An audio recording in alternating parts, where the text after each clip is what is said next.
Okay. Good morning, everyone. Good morning. Welcome to the Great Hall. This is a beautiful room. Our assembly looks a little different than it has in the past, but this is a room that has the flags of every community of our Commonwealth, and it's a beautiful room in a setting for our assembly today. I am opening our assembly on behalf of the members of the Governor's Council. Welcome to all of you. And I, of course, want to welcome Justice Budd and her family, her husband, William, her father, Wayne, her godfather, former Attorney General Tom Riley is here, and friends and distinguished guests that are both here and in person. We can see you, Councilor Hurley, on our screen. Thank you. And you can see the technology involved in having this virtual assembly today. We are also honored to welcome Chief Justice Roderick Island, Geraldine Hines, and current Supreme Judicial Court members, Associate Justices Lank, Gaziano, Lowy, Seifer, and Kafka. Thank you all for being here today. I would now like to recognize Governor Baker, who will introduce our nominee. Thanks very much, Lieutenant Governor. And let me just start, first of all, by saying that I think we all know that the events of today were determined as a result of a tragic circumstance involving Chief Justice Ralph Gants. I think for everybody involved, that was a shock and an enormous and hugely upsetting surprise. But it's very important that the work of this particular court, the oldest continually operating court of its kind in the United States, continue. And shortly after his passing, we began a process to find a nominee who could step into that role and continue to bring the professionalism, the kindness, the grace, and the decency and the humility that Ralph and his predecessors have always brought to that role. And after a series of interviews with a special judicial nominating commission that was set up by the administration, several nominees were sent to the Lieutenant Governor and me to be interviewed. We conducted those interviews, reviewed the due diligence, and discussed this with our chief counsel and his team, Bob, and his team, and decided that Associate Justice Kim Budd would be a worthy and superior choice to succeed Justice Gants in the role of chief. And we very much appreciate, no matter where the setting is, the thoroughness and the respect that you all have shown to every nominee that we've brought before this council over the course of the past 5 years.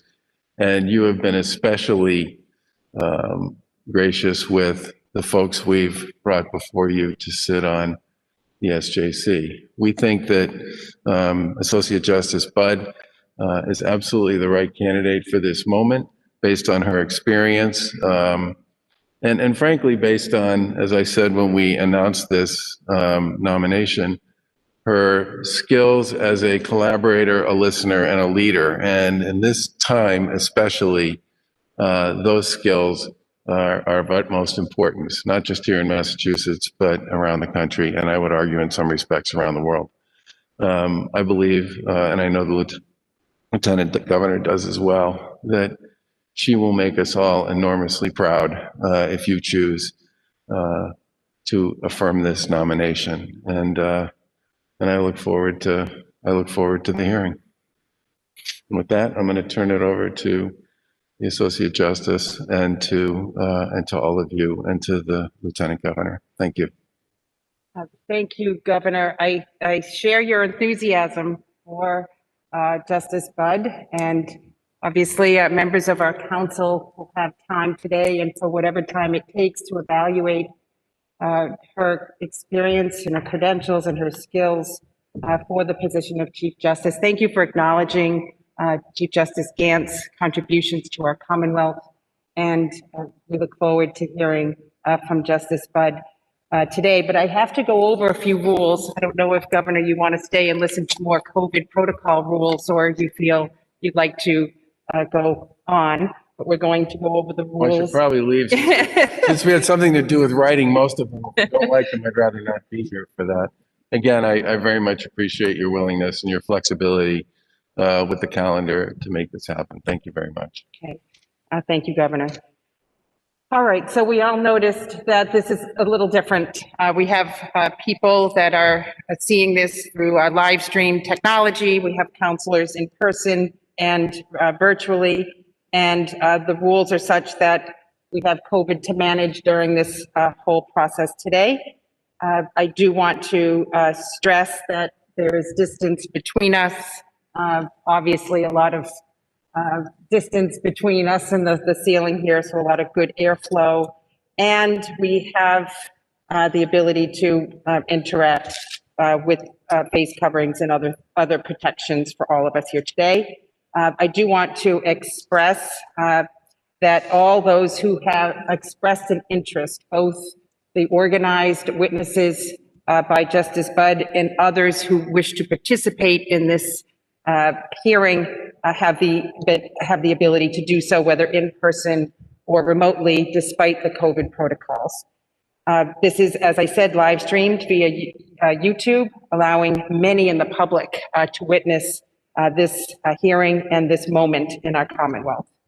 I would also like to note that no one is allowed to bring food or drink into this hearing. Otherwise, Dean Serper, who was right there, will be tapping you on the shoulder. I would just want to acknowledge Dean and your team. You did a really wonderful job today. Thank you. That while in the room, all must wear a face covering except when speaking. And please avoid gathering in small groups during and after the meeting. So I guess the message of the day is let's work together, let's be efficient with our time, and allow this hearing to take place safely for everybody. Justice Budd, as I mentioned, has already submitted a witness list of 4 people who will be speaking on her behalf to members of the council. 3 of the witnesses are here in person and 1 is participating remotely. I do want to state that everyone, as I said, will be heard relative to speak on behalf of or in opposition to the nominee, her qualifications, or to participate in this process with their testimony. Now, I'd like to introduce our counselors. And this hearing will be conducted in a very similar fashion that everyone here is familiar with in terms of our past SJC hearings. We have districts 1 through 8. District 1 is Councilor Joseph Ferreira. District 2 is Councilor Robert Jubenville. District 3 is Councilor Marilyn Petito Devaney and the host counselor for Justice Budd. We have Councilor Ianella from District 4, Councilor Eileen Duff from District 5. We have Councilor Terry Kennedy from District 6. We have a vacancy in District 7, and we have Councilor Mary Hurley from District 8, who is prominently displayed on our screen. What will happen today, just so everyone can organize their thoughts about their day. In a few minutes, we will read the governor's letter of nomination. I will ask Justice Budd to introduce her family. And then we will ask Justice Budd and any witnesses who wish to testify, both those who are in this room and those who are participating remotely, to take an oath. And then we will ask Justice Budd to deliver her opening statement. After that, questions from the counselors will begin, and they will begin and be led by Counselor Marilyn Petito Devaney as the lead counselor and the home district counselor for Justice Budd. There will be a break this afternoon around 1:30, 1:45, and that break will continue until about 3, and a little after that, we will reconvene. And of course, we will take a break, just a short break, mid-morning, about 5-10 minutes for people to stretch their legs and do other things. All right, so dated October 28, 2020, this is a letter to the Governor's Council. Dear councilors, I am pleased to nominate Kimberly S. Budd to the position of Chief Justice of the Supreme Judicial Court. I submit this nomination for the advice and consent of the Executive Council pursuant to Part 2, Chapter 2 of the Constitution of our Commonwealth of Massachusetts. I am enclosing the nominee's resume for your convenience. Sincerely, Charles D. Baker. Justice Budd, could you please introduce your family this morning? Thank you. I would love to. Here with me today is my husband, Bill Thompson. Next to him is my father, Wayne Budd. Next to him is my oldest son, Will Thompson. And next to him is my niece, Olivia Budd Pearson. All right, so at this point, all those who are testifying today, both those who are in person and those who are participating remotely, please stand to take the oath.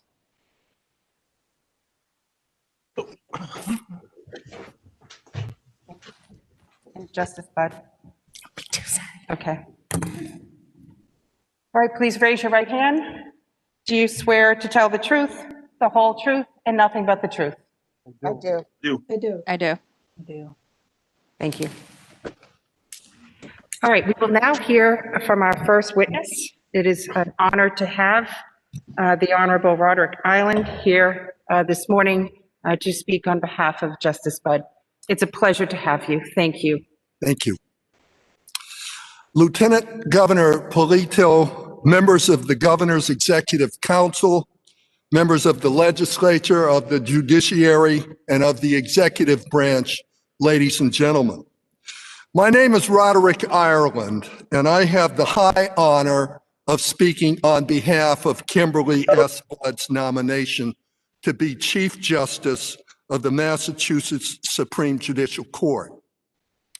In my estimation, Kim Budd is extremely well qualified to serve as Chief Justice of our state's highest court. She is smart, experienced, seasoned, analytical, a great listener, open to hearing all points of view, patient, humble, and on top of everything else, is a kind and decent person. She will represent all of the citizens of our state in a fair and responsible way, and in doing so, will reflect favorably on all of us. As one who has appeared before you 4 times, I think that I fully understand how seriously you take your responsibility to see that only the most qualified candidates are confirmed to the Massachusetts judiciary. In my estimation, Kimberly Budd meets your very high standards. In addition, as one who has served on the Supreme Judicial Court for 17 years, including 4 as Chief Justice, I believe that I have a very good sense of what it takes to succeed in that position. And again, in my estimation, Kimberly Budd has what it takes in every respect and will be an outstanding Chief Justice. I believe that Kim will manage all of the many duties and responsibilities and administrative chores of being the Chief Justice, including representing the third branch with the executive and legislative branches in a disciplined, unbiased, and reasoned manner. She will engage with her colleagues with an open mind. She will study and apply established precedents to arrive at the correct resolution under the law. And she will draw upon her knowledge and life experience to bring human understanding to the consideration of those matters. Kim Budd will lead by example, and in doing so, she will represent the court and serve the citizens of the Commonwealth in a very positive way. The SJC is a very special bench with outstanding justices and a brilliant staff, and it deals with some of the most challenging and difficult cases which impact on all of the citizens of this great Commonwealth. And in these unusual times we live in, the SJC will need a special leader.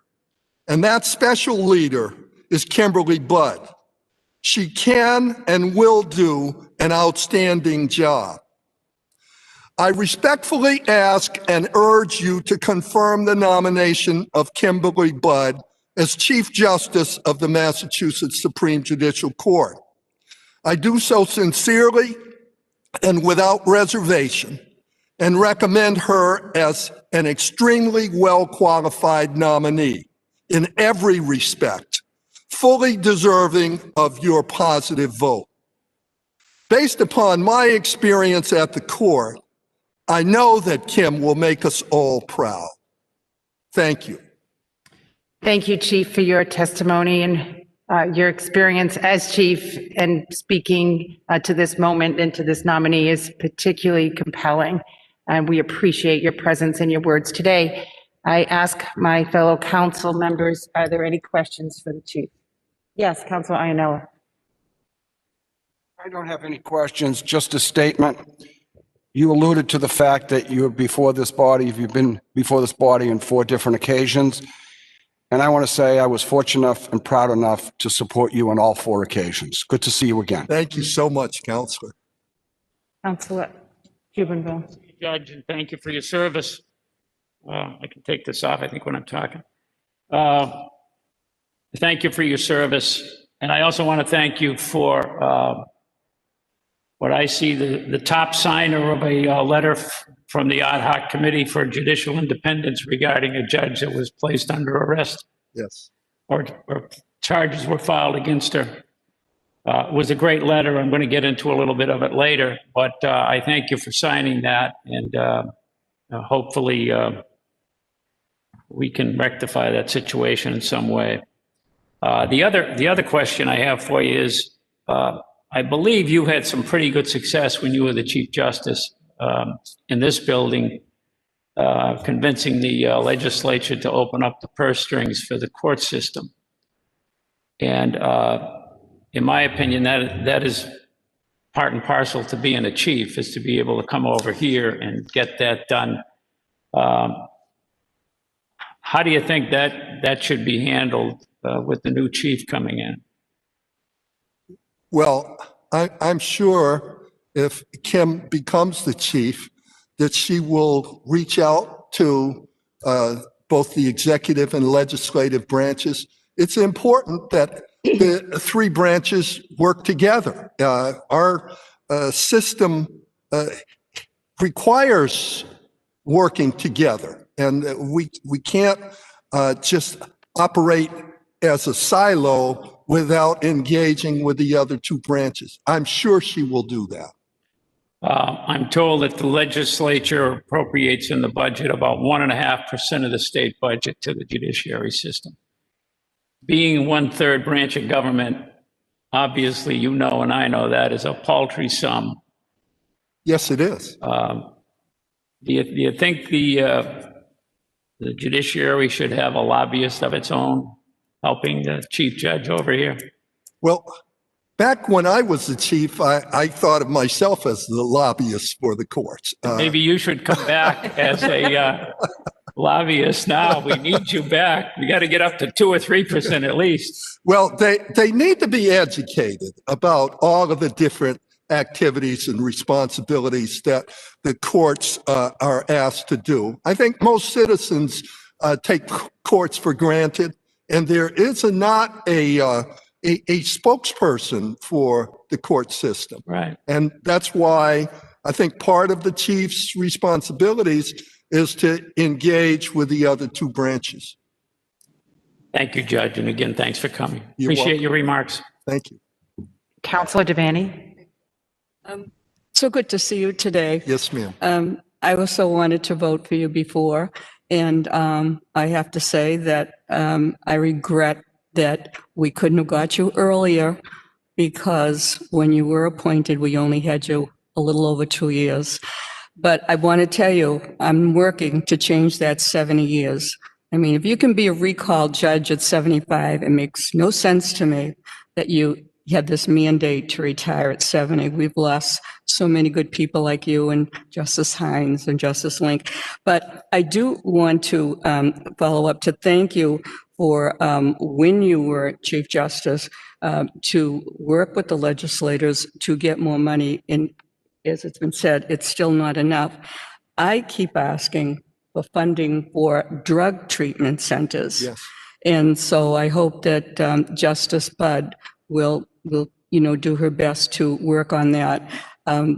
We don't have enough, that. We probably have 3, and there's only 1 for women. So, we've got to do something about that. But, the only question I would have to you is, looking back, serving with Justice Budd, what particular decision was before you that you were so impressed with Justice Budd? Well, we didn't actually sit together. So I know that. I can't really comment on a case that we sat together on, Yeah. but I know she has written some outstanding opinions as an associate justice at the Supreme Judicial Court. And I'll let her talk about her opinions. Right. But she's been really very impressive with her opinions. Right. Well, I miss you, and I wish you continued health, you and your wife. And Thank you. And congratulations on having that courthouse named. So rightfully so. Thank you very much. Thank you. Other members of the council? Counselor Hurley? Yes. Yes. Good morning, Morning. Your Honor. Pleasure to see you again. And I really don't have any questions. I just want to point out to the public that you are a Springfield boy who made it big in the Golden East. And the courthouse that was referred to is the courthouse in Springfield, Massachusetts, the Hampden County Hall of Justice, that's now named for you, deservedly so. And I would be remiss if I didn't also point out that Wayne Budd also came from Springfield. His father was a very well-known, very well-respected captain on the Springfield Police Department. And both of your families have done the city of Springfield proud. And I'm proud to be a member of the population of Springfield that's gotten to see you two really rise to the top. And I think Kimberly Budd is nothing less than the top of the crop as well. So thank you very much for being here today. Thank you, Counselor. I will just say that Wayne and I both attended the same elementary school, although he was several years older than me, so he was a little older, and us younger kids always looked up to him as a role model. What school was that? The William N. DeBerry Elementary School. Okay, and when I was mayor, we now have the Rebecca Johnson School. Yes, she was our principal. Absolutely. And she's the one that got you guys to get in line, I'm sure. She sure did. Sure did.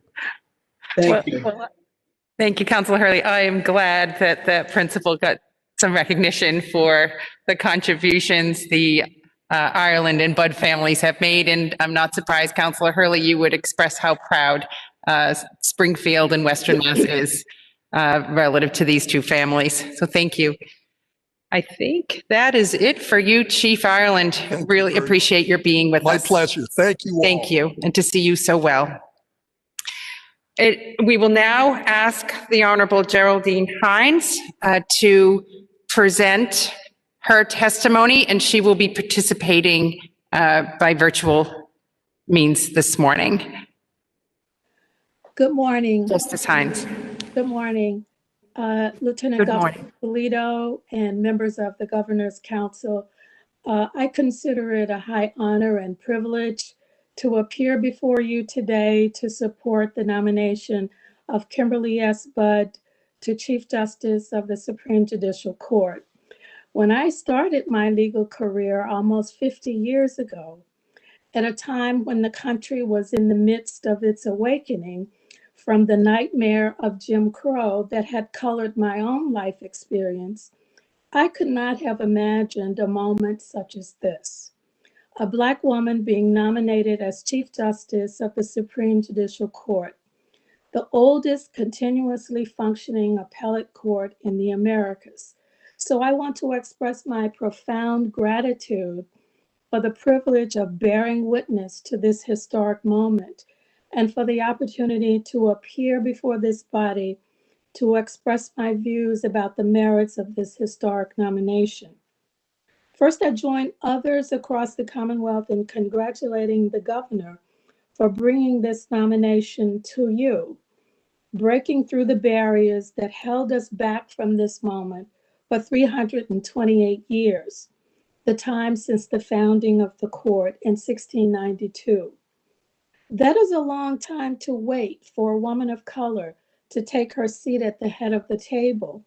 But people of goodwill and the legal community and beyond applaud you, Governor Baker and Lieutenant Governor Polito, for using your wisdom and authority to end the long-running historical void.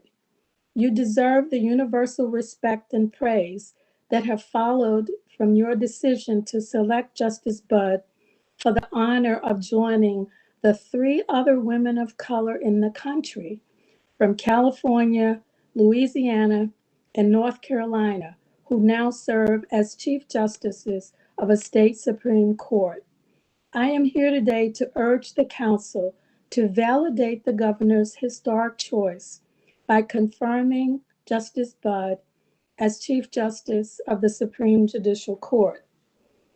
Though we rightly recognize and pay homage to the historical significance of the moment we are experiencing right now, we should not tarry too long on the subject because the virtue of this nomination transcends history. Beyond the history, I urge your confirmation of Justice Budd because in my humble opinion, she is quite simply the best person for the job. She is unquestionably well qualified and well suited to the task of leading the Massachusetts court system because of who she is and what she brings to the task.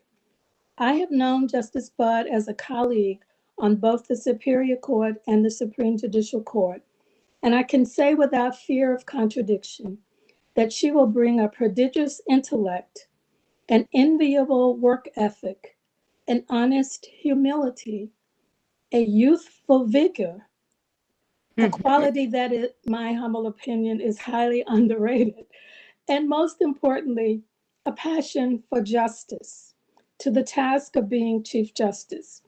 I know that she cares deeply about the reputation and standing of the Supreme Judicial Court, among the most respected appellate courts in our country, and she will be vigilant in making sure that it remains intact. From my own experience, the collegiality among the justices, even when there is a difference of opinion about how a particular case should be decided, is essential. Justice Budd is the kind of person who will enable that and will do her part to ensure that it continues. Her record as a justice demonstrates that she has brought her considerable legal acumen to some of the most difficult issues facing the court. In all of her work, she has shown herself to be a brilliant and fair-minded jurist who, at a time when our country and the Commonwealth face a reckoning on social justice, systemic racism, and the vitality of the rule of law, is ready to lead our courts in playing the role that courts must play. I can think of no one better than Justice Budd, with her steady hand and firm resolve to lead the court during such a time. Justice Budd is aware, as we all are, of the sad circumstances that open up this opportunity for her to walk in the path charted by the beloved Chief Justice Gants. His shoes will be hard to fill, but I have confidence that she stands ready to carry forward his legacy, working within the law to advance the cause of equal justice and to bring to bear her own vision of how the courts can best serve the people of the Commonwealth. Later today, when Justice Budd has the opportunity to speak for herself, she will tell you about what she hopes to accomplish and how she will manage the enormous challenges that she will face as Chief Justice if she is confirmed. Having known her as a friend and colleague for more than a decade, I can say to you that whatever she tells you will come as the result of her deep reflection on what this moment demands of the next Chief Justice and whether she believes she can meet those demands. And I can reassure you that her quest to become Chief Justice is not born of any need for personal gratification or public favor. She presents herself to be measured by your consideration because in her discernment of the challenge, she believes and has confidence that she can meet the test. On a personal note, I regard Justice Budd as a valued friend because she is a genuinely decent and caring human being. In your consideration, I urge you not to discount the value of this quality. Of course, wisdom and good judgment are essential, but the value of humanity, the ability to imagine and have concern for the real people behind the court's decisions, should not be underestimated. I've been privileged to serve on one of the most highly regarded and respected appellate courts in the country, and from that vantage point, I can say with unwavering confidence that Justice Budd is worthy of being confirmed as the Chief Justice of the Supreme Judicial Court, and I urge you to do so. Thank you for this opportunity to speak on her behalf. Thank you, Justice Hines. Your words were beautiful, and the reference to youthful vigor was welcomed in this room for sure. Thank you. It's great to see you doing so well. Members of the council, questions? Councilor Devan? So good to see you. So many good memories. You made me cry, okay? But so I'm sending you a virtual hug, okay? But I admire you so much because you are the role model why Justice Budd is here. And you've been such a mentor. But she has emulated all of the qualities that you have. And what a wonderful mentor. And it is wonderful what you said, how the congeniality of all of the justices. I couldn't be more pleased with every one of them. And I have voted for them, really with my heart. So what I just want to say about you is that you are such a role model, a leader, when we think of coming from where you came from. It's the American dream. You lived through the Jim Crow days. And I am so honored to be called your friend. Almost 20 years in January. I'm going to cry. And so I voted for you 3 times. And my biggest regret was we only had you 5 years. And I remember when I voted, I said, we'll only have Justice Hines 5 years, but it'll be the best 5 years that Massachusetts ever had. Thank you so much. Now, I want you to tell me, this is a little difficult, one quality, if you can think of one, that Justice Budd brings as Chief Justice. Well, I mentioned a lot of them, and all of them are important. But I think that her humility blended with her brilliance is what's going to make her a wonderful Chief Justice. Sometimes I think of her as being an iron fist in a velvet glove. I mean, she has that capacity, but I don't want to scare anybody by saying that. So I didn't put that in the remarks, but that's what she is. Right. So that's what she'll bring to the task. Well, thank you so much. Stay safe. Thank you. Councilor Jubinville. It's good to see you, Judge. Thank you. I also want to thank you for signing the letter that I mentioned a little earlier regarding the Committee for Judicial Independence on the overreach of the United States Attorney's Office against one of our sitting judges. I appreciate you signing that letter. Thank you. So you've done great work on the courts you sat on, but would really like to have you back in the Superior Court where No you way. were just so kind to our citizens of the Commonwealth. We're going to present a petition to the newly established Chief Judge to recall you to the Superior Court. That's one offer I have to refuse. I'm sorry. You can't. It's against the law to refuse. You'll have to come back. We miss you. Thank you. Okay, any other counselors wish to comment or question? Counselor Hurley? Okay. Justice Hines, thank you so much for your presence here today. It was really great to see you. Thank you. I appreciate Thank you. it. Thank you. Our next witness is Mr. Gerald Howland.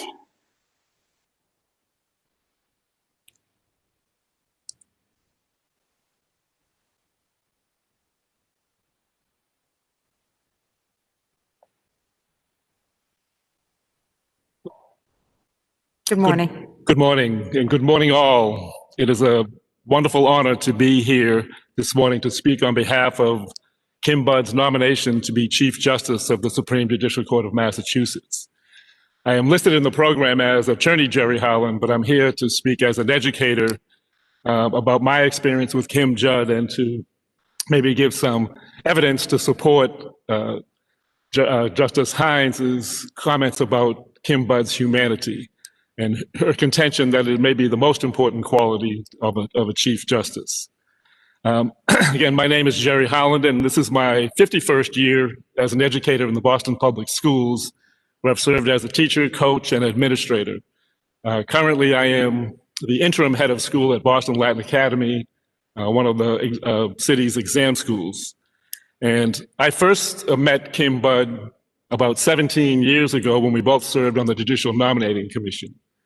And it was during that time with Kim, I, and 18 others met 4 or 5 hours on Tuesday nights, read tons of applications, interviewed people, did due diligence, volunteered an enormous amount of hours to find the right people to put the names before the governor of Massachusetts for the judiciary. And I think even though Kim was the youngest person on that committee, she distinguished herself with the quality of her contributions to the conversations.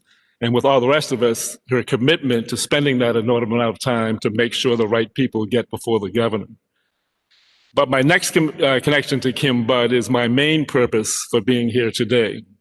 For the past 27 years, I have served as the educational director of the Judicial Youth Corps. It's a summer internship program for Boston students sponsored by the Supreme Judicial Court. And the JYC was created in 1990 by then Chief Justice Paul Liakos, who wanted Boston kids who did not have parents who were lawyers or judges to get an opportunity to have the same kind of internships in the courts that those who did. And his goal was to expose Boston students to the wide range of careers in the legal system in an effort to inspire students from underrepresented groups into joining the legal profession. I should note that Justice Liakos at that time, after he created the program, recruited a young juvenile court judge, Roderick Ireland, to oversee the program. And he has been involved in this program for every single one of its 30 years and continues today. The 20 students in the JYC represent the demographics of the Boston public schools, where at the high school level, over 90% are students of color. During the summer, the students work in various court offices in the Suffolk County, and my job is to create the educational activities that reinforce what they learn on the job. We visit jails, the Boston Police Department CSI units, and do major mock trials and other activities. But the most powerful education experience for the students over the past 7 years has been provided by Kim Budd. One of the things I do as part of the education, I find opportunities for students to observe real trials, to teach them the difference between what they see on TV and what happens in real life in the pursuit of justice. When Kim was a trial judge sitting in Suffolk Superior Court, I arranged for the JYC interns to sneak out of work on a regular basis to see her in operation, in presiding over felony cases. They were in awe of her ability to be in total control of the courtroom while treating everyone with the utmost of sincere respect, even contentious attorneys who tried to overstep their bounds, but not for long. I think that's a reference to the iron, the velvet glove, and I think there was more velvet than iron in that. And it was a powerful experience for the Boston students. The heartfelt things they told me afterwards demonstrated the profound effect it had upon them, seeing Kim Budd do what she did. The highlight of the summer for almost all the interns was their opportunity to have lunch with Kim Budd. It was a tradition started by Roderick Ireland. 4 times this summer, Kim hosted a lunch for the JYC interns, 5 or 6 students at a time, so she could get to meet them personally. She talked about her career path starting from her high school days, college days, the struggles for her, and then answered all their questions, personal and legal. Kim found a way to genuinely connect with each student at the table, asking them questions and getting to know them personally. During my debrief sessions with the students afterwards, they expressed their awe at what she has been able to accomplish, but their equal amazement at the fact that she is a real person, not very different than they, and even though they may be facing more challenges in the path, Kim left them with the feeling that they can do what she has done. As an educator, I can tell you that there is no greater accomplishment for an educator to get students to that feeling. And after many, many years in education, I have learned that all I need to do to get there is to bring my students to have lunch with Kim Budd. Justice Ireland referenced the quality of Justice Budd's decisions that she writes. I can't testify to that, but I can testify that several years ago, I was working with the Marshall Brennan program. It's a national program for competition for students who argue Supreme Court type cases. And it's from students from underrepresented communities. And it's a national program, and they were having their national trial here in Boston at the federal court. And when I asked Kim Budd, she agreed immediately to be the presiding justice over the championship trial. And the thing I want to note about it, though, beyond the same thing she does always to volunteer whenever it's on behalf of students, is that I picked her up when I picked her up to take her to the trial, but I picked her up at the John Adams Courthouse and brought her back to the John Adams Courthouse after the trial. But I should note that it was on a Sunday. So I guess one of the reasons she writes those decisions is spending that amount of time on a Sunday. And that fact that she broke that up to volunteer on behalf of students nationwide was, again, a tribute to her humanity. If we were not in the middle of a pandemic, I could have filled Gardner Auditorium with Boston students whose lives Kim Budd has touched. And I will leave you with the words of one of them, Kamani James, a senior at Ladd Academy, who's now the student rep on the Boston School Committee. He spoke at this year's graduation ceremony for the JYC. And because of the courts were closed, we ran the JYC virtually on Zoom. So I was able to go back last night, get the videotape of the graduation ceremony and get his exact quote. Because he was chosen to be the graduation speaker. And the main part of his message was attributed to, it was in honor of Kim Budd. And his choice of words reflects what all members of the JYC feel about Kim Budd. He said, quote, "Kim Budd radiates hope, determination, and passion. The fact that a woman who looks like us moves with such grace in a position of power is an inspiration to all of us." Now, I have had the great fortune to work directly each summer for almost the past 30 years with an incredible string of Chief Justices, and it's a great tribute to the state of Massachusetts. I worked with Chief Justice Paul Liakos, Chief Justice Herbert Wilkins, Chief Justice Margaret Marshall, Chief Justice Roderick Ireland, and Chief Justice Ralph Gantz, who was in attendance at that meeting I just referenced. And the JY students were devastated less than 2 weeks later when they learned that he had died, because he had that same kind of humanity and connection to the students that Kim Budd does. And every single one of those people I just mentioned is not only a great legal person, but you can comment on their humanity. So my opinion, based on my firsthand experiences, and not just the hearsay testimony of my students, is that Kim Budd is the same quality person, has the same humanity that belongs next in that incredible line of Chief Justices.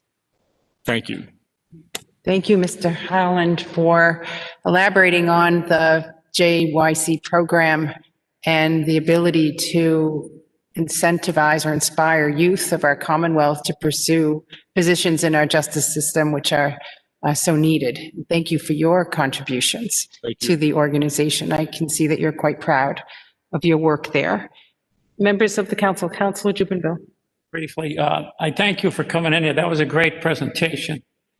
And I really thank you for that.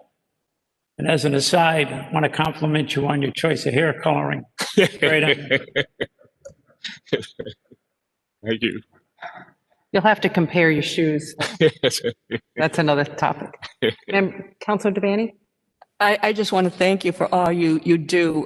It's an education for me. I didn't know about the organization and what you've done, and what a tribute to Justice Budd. And, it just shows how, she is so giving, and to be involved with the students and everything. I just think it's great. Thank you for what you do. Thank you. Okay. Thank you very much, Mr. Howland. The next witness is Miss Mary Sheridan.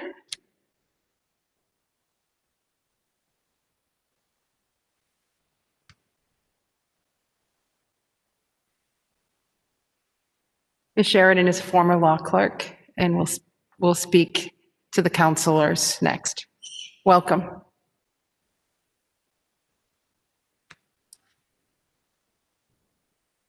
Good morning. Good morning. Lieutenant Governor Polito, ladies and gentlemen of the Governor's Council. My name is Mary Sheehan. I reside in South Boston, Massachusetts, and I am here today to give my wholehearted and enthusiastic approval of Justice Budd's confirmation to Chief Justice of the Supreme Judicial Court. I'd like to give just a quick plug to the Marshall Brennan program that Attorney Holland mentioned. I myself was a participant, and so highly recommend it to any law students. I sat here before you 4 years ago in early August of 2016 during what was then Judge Budd's confirmation hearing to Associate Justice of the Supreme Judicial Court. I reflected on my experiences as an intern for Justice Budd during my first year of law school and how she had an immeasurable impact on my legal thinking and my thoughts on the court system. Now, 4 years later, 2 clerkships, one of which was with the justice, and a year under my belt at a law firm, I can reaffirm that Justice Budd's presence and mentorship throughout the years has remained the biggest impact on both my career and my personal life. There are more than a few memorable experiences that I can draw on to emphasize this, but I'll resort to telling just a few today. The first of which I'll pull all the way from when I started as her intern in the summer of 2015. It was my first day, and I came bopping into her courtroom in Middlesex Superior Court, full of excitement. Court was still in session, so I took a seat in the gallery. Her courtroom officer, Teresa, immediately summoned me over to sit next to her. She said to me, "You must be Mary. You're going to have the best summer. We all love Judge Budd." I learned over the course of that summer how special Judge Budd really is, and how much the court officers, the courtroom clerks, and the rest of the staff truly loved her. It was because she saw them not as just employees of the court, but as her equals, her team members in carrying out justice. My own thoughts of the judge were shaped during a lunch over tacos early that summer. We sat down to eat, and I confessed that I was nervous. She looked me in my eyes and said, "Why are you nervous? I'm a person just like you." Ever since I've known her, she's never lost that humility. Fast forward a few years, I'm one of 2 of her law clerks during the 2018-2019 court term. It was an honor to clerk for her with my co-clerk, David Kim. As her law clerks, we spent many hours talking through opinions, lengthy trial court records, and case precedent. I will admit that it's hard at first receiving a draft opinion back from the justice and seeing it covered in red, but you quickly learn that it's not about you. It's about getting the opinion right and making it better each time it's reviewed. This is something the justice has, in my eyes, mastered. One part of this process that stayed with me is the justice's ability to relate to the trial court judge and put herself in that judge's shoes when making the decision. She understands how difficult it is as a trial court judge to make quick but reasoned decisions during trials and hearings. She equally understands the importance of making sure that the parties receive justice under the law and a decision that the parties can read with ease and clarity. Her ability to balance these things will make her success as Chief Justice come naturally.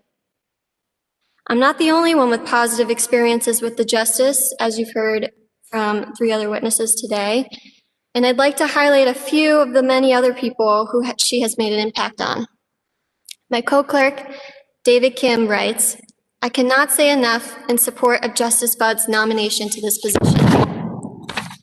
When I began my clerkship, fresh out of law school, I didn't know quite what to expect. I didn't know that Justice Budd would be more than just a boss, that she would become such an important teacher, mentor, and friend. She was always there to offer extremely detailed and prompt feedback on our work and to push us to be ever sharper thinkers and writers. Whenever I went through a challenge in my personal life, she knew exactly when to give space and when to offer sage advice. She has supported us in our professional aspirations and has never hesitated to provide a helping hand however she could. I now could not imagine my life without her influence, just as I could not imagine the Supreme Judicial Court without her presence. And it gives me a great deal of hope for the Commonwealth and our country that she could be our next Chief Justice. Devan Braun, a former law clerk to Justice Link, writes, "Justice Budd played a monumental role in shaping one of the best years of my life and career. That was my Supreme Judicial Court clerkship. Besides being a brilliant jurist, she was always open to sharing the specifics of her career path, giving advice on the many diverse avenues and timelines available for women in the law. Justice Budd reminded us as attorneys to always ask the hard questions and to truly hear the answer. Whether intentional or not, Justice Budd has been a mentor to me, and I'm sure to all who have had the absolute honor of meeting her." Marina Polaritz, a former law clerk to the late Chief Justice Gantz, writes, "It's impossible to reflect on my time at the Supreme Judicial Court without thinking of Justice Budd. One memory of many comes to mind. I was working through a case with one of Justice Budd's law clerks and came by the law clerk's desk to talk through a particularly thorny problem. A few minutes in, the law clerk said, "We should have the judge weigh in." I walked into Justice Budd's office for the first time feeling nervous and woefully underprepared, and walked out knowing, even more than I had before, that the Commonwealth was incredibly fortunate to have Justice Budd on the bench. Justice Budd listened to the arguments and to our thoughts on them with care and focus, valuing our opinions despite being infinitely more knowledgeable on the law. And I was struck by her ability to see through the nitpicky details that had bogged me down. The Commonwealth needs judges who listen, who care, and who understand the real-life impacts of our justice system. I have absolutely no doubt that Justice Budd is such a judge and would be such a chief. Michael Turi, former law clerk to the late Chief Justice Gantz, writes, "I appreciated that she was a constant presence in the courthouse and always made herself available to talk to the clerks and court staff alike. I know that, as a conscientious listener and strong ambassador for the court's work, she is the best choice to carry on Chief Justice Gantz's many projects and maintain his legacy of promoting equal access to justice for all." While I'm physically speaking directly to the body presiding over this hearing, I'd like to think that this hearing is in large part for the public's benefit. A process in which the people of the Commonwealth get a glimpse into what the nominee is like, what her governance over the courts might entail, and whether she is someone they can see themselves in. It is not unreasonable to think that the people want someone who is not only qualified to take the most powerful seat in the Massachusetts judicial branch, but also someone who understands their experiences in and outside of the courtroom, who can relate to the struggles that different groups of us face every day, and who can inspire and connect with the younger generations of the Commonwealth. Let me assure you, Kimberly Budd brings more than just her experiences as a trial court judge and an associate justice of the Supreme Judicial Court. She brings with her the experiences of a mom raising 2 young boys and working a full-time job, a Black woman who faces the harsh realities of living in a country which is plagued with systemic racism. She also brings with her the experiences born from the titles wife, daughter, sister, daughter-in-law, friend, colleague, boss, and mentor. She is a person that makes me and countless others proud to be a lawyer, a woman, and a citizen of this Commonwealth. I know the job she endeavors to take is not an easy one and will bear great weight on her shoulders, but behind her follows a support system as large and as strong as they come. And although he is no longer with us, all of us who knew him closely know that the late Chief Justice Ralph Gantz would be sitting right behind Justice Budd with his full support and confidence in her ability to succeed as the next Chief Justice of the Supreme Judicial Court. Justice Budd is tuned into the issues that the courts and the community at large are facing. She's prepared and capable, and she is ready to take on the role of the Chief Justiceship of the Supreme Judicial Court. Thank you. Thank you, Attorney Sheridan. It was very well stated. Thank you for speaking to the power of role models and mentorships. And obviously, this one proved to be very important to you. It's made you a better lawyer and a better person. Thank you. I love your reference to seeing yourself in a position, and what an inspiration both Justice Budd and you serve as a role model to others who might like to see themselves in a position within our judiciary or as an attorney, and the power of holding any of those role titles or having those roles possesses. So thank you very much for your words of inspiration today as a young leader in our Commonwealth. Councilor Devan. I have no words. That was beautiful. It was a beautiful presentation. And what a wonderful tribute to Judge Budd and Judge Ralph Gantz. I'm sure he's looking down, smiling. Thank you. Thank you. Yes, Councilor Kennedy. That was a great tribute. Really appreciate that. Appreciated the reference to women in the law, the young daughter. Well, and I know it's still difficult for women out there practicing. in this day and age.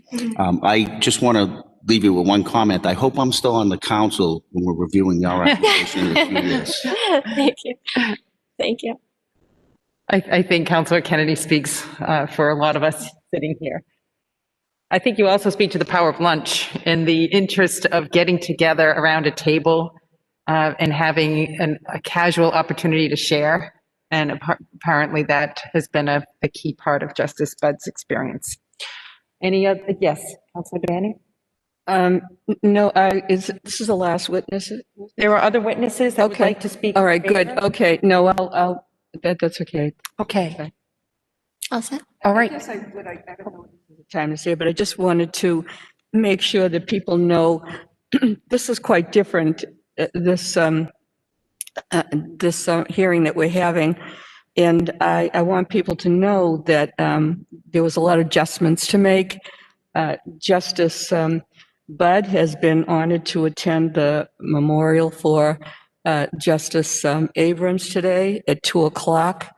And so trying to juggle all these things, it seemed best to that we would recess at 1:30 to allow Justice Budd to have lunch, and then to go to the memorial at 2. So then everyone will be able to have that lunchtime from 1:30 to 3, and then we will resume. The other thing is that for people here at 12:00, we'll take a 10-minute restroom break. So, we had to juggle this, and I think it'll work out well. And thank you, Justice Budd, for being so gracious and going along with this schedule. Thank you. Thank you. I'm not sure we'll make it to noontime, but we'll see. Thank you so much, Attorney Sheridan. Thank you. Continued success and satisfaction in your career. Thank you. There are others that would like to also testify in favor of Justice Budd today, and they are participating remotely. I see you on our screen. We have Supreme Judicial Justice, Court Justice Cipher, as well as Justice Lank. We will begin with Justice Cipher. I'm on the spot. Oh, They came just in order to support me. okay. Oh, So- no, I'm happy to talk.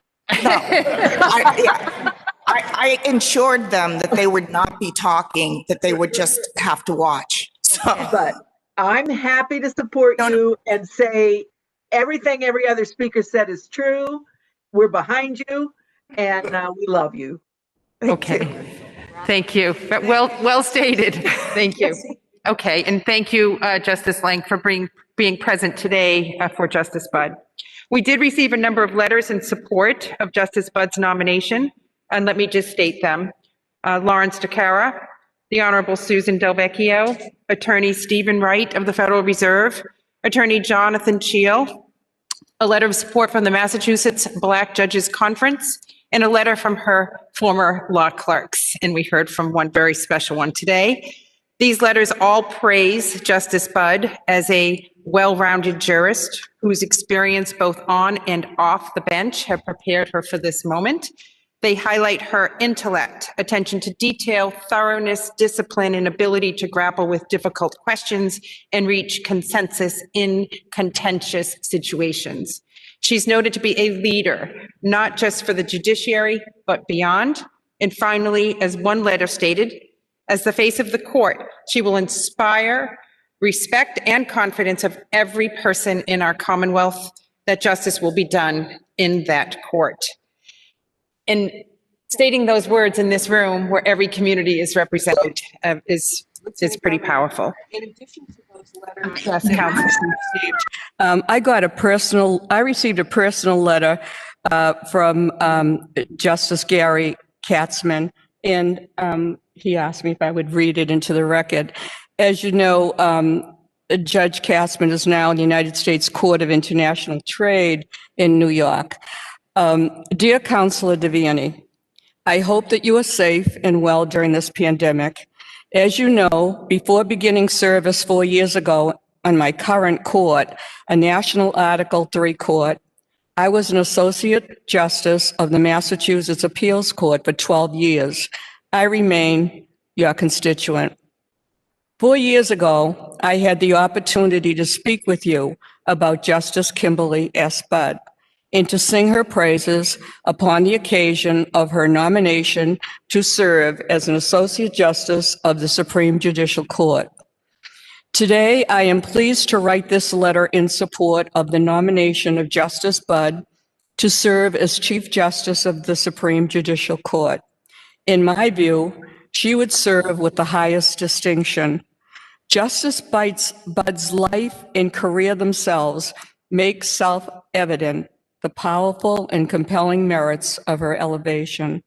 I offer respectfully some personal observations. I have known Justice Budd for some 30 years, dating from when I was a lecturer in Harvard Law School, teaching the government lawyer course in which she was enrolled. I remember her well. This was my first time teaching.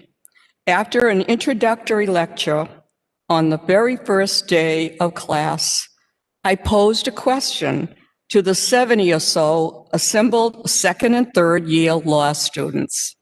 There was total silence for what seemed to me an eternity, and actually 2 minutes or so. My heart was in my throat. A hand went up. It was Kim Budd, who answered that first question and answered it brilliantly, breaking the ice. Engaging participation by her classmates ensued. That, as I came to learn, is Kim Budd, a person who leads by example. She excelled in the course. I was so impressed with Kim's abilities that I encouraged her to apply for a clerkship, and indeed was pleased to write a letter on behalf of her application to the appeals court. Following her clerkship on the appeals court, she worked in private practice for a major law firm. I next encountered Kim when she joined the United States Attorney's Office as an assistant United States attorney, where we were colleagues. Kim stood out as an effective and fair prosecutor in both the trial and appellate court. She accepted my invitation to serve as a clinical instructor in the government lawyer course at Harvard Law School, inspiring the young law students who might seek to follow her example in public service. You are no doubt aware of Justice Budd's breadth of experience, including work in the counsel's office at Harvard University and as director of the Community Values Program at Harvard Business School. Beginning in 2009, she was a distinguished judge on the Massachusetts Superior Court, and indeed elevated to the position of regional administrative judge. Judge Budd established a reputation for great scholarship, real legal acumen, judgment, common sense, fairness, and humility. She treats everyone with respect and kindness. In my humble opinion, Kimberly Budd was a great trial judge throughout her 7 years in that role. During the last 4 years, as an Associate Justice of the Supreme Judicial Court, Justice Budd is widely known for the analytical power and clarity of her landmark opinions and for her fidelity to the principle that justice be done under the law. The opinions are written with sensitivity to the litigants and the lower court judges whose work is under review. All concerned come away with the satisfaction of knowing that their arguments have been thoroughly and respectfully considered. Justice Budd has spoken movingly about Chief Justice Gants in his unfinished work. The Supreme Judicial Court has been led by great Chief Justices. As the leader of the third branch of the government, Justice Budd will no doubt make her own mark and will champion with vigor, humanity, uncommon skill and imagination, the fair administration of justice for every person in the Commonwealth. With her unique skill set and talents, we can look forward to her impactful stewardship. Respectfully, I believe that Justice Budd's life and career have prepared her for this moment during these challenging times, and we, the citizens of the Commonwealth, can only be grateful for her willingness to serve. In my letter of recommendation of support of Kim's application for a judicial clerkship dated September 13th, 1990, so long ago, but yet like only yesterday, I closed as follows. Finally, I have come to know Kim Budd to be a person of the highest character and integrity, to be gifted with that rare and tangible quality known as judgment, an individual of conscious and conscientiousness who has already shown dedication to the public good. Kim Budd will be outstanding. Friday, on November 9th, 2020, it can be reported that the ensuing years, and as exemplified by her long career of service, Justice Budd has consistently personified those highest of ideals. We can all be grateful for her example. I am pleased to offer these thoughts to you and your colleagues on the council. Very truly yours, Gary S. Katzman, United States Judge. So for him, I'm putting this in so that we will have this on the record. So you can make copies of that for everyone. Okay, we will do that. Thank you very much, Councilor Devan. And there are other letters of support, and in I think 2 additional ones we'd like to make note of. Councilor Duff. Thank you, and I won't belabor running my mouth about these, but there is, and I will have these all admitted into the record because I think they're important. One, just a statement from the Boston Bar Association, and then the Massachusetts Black Judges Conference issued a letter, which I think is very important and very compelling. And of course, I'll be frank, one of my heroes, former Chief Justice Margaret Marshall, wrote an absolutely stunningly beautiful letter of support, which I would be more than happy to share with you at some point. But I will give these to the Lieutenant Governor, and they will all be submitted into the record because I think they all carry a significant amount of weight and they're quite important. Thank you. Thank you very much, Councilor Duff. We will circulate those and share them with Justice Budd. Is there anyone else that would like to speak in favor of our nominee today? Okay, we have received notice that there are 4 individuals who will be presenting in opposition. They are on WebEx. We will begin with Patrick McCabe. My name is Patrick McCabe. I live in Hyde Park, Massachusetts. I've been an advocate for parents in probate matters, specifically around the issue of custody. I work with a lot of different groups. I work with Fathers, Fatherhood Coalition, National Parents Organization, Waldo Brothers. I spoke in favor of the nominee in 2016. I spoke in favor of the nominee after speaking with her regarding the issue of child custody and fit parents.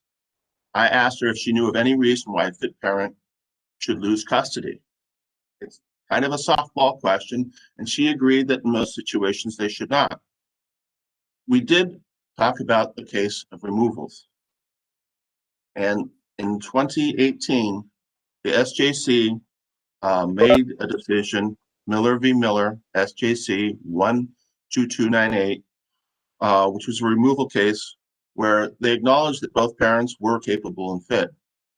But the lower court took custody away from one parent, used the honest standard to allow the removal, and that's the part that I'm speaking to, the loss of custody.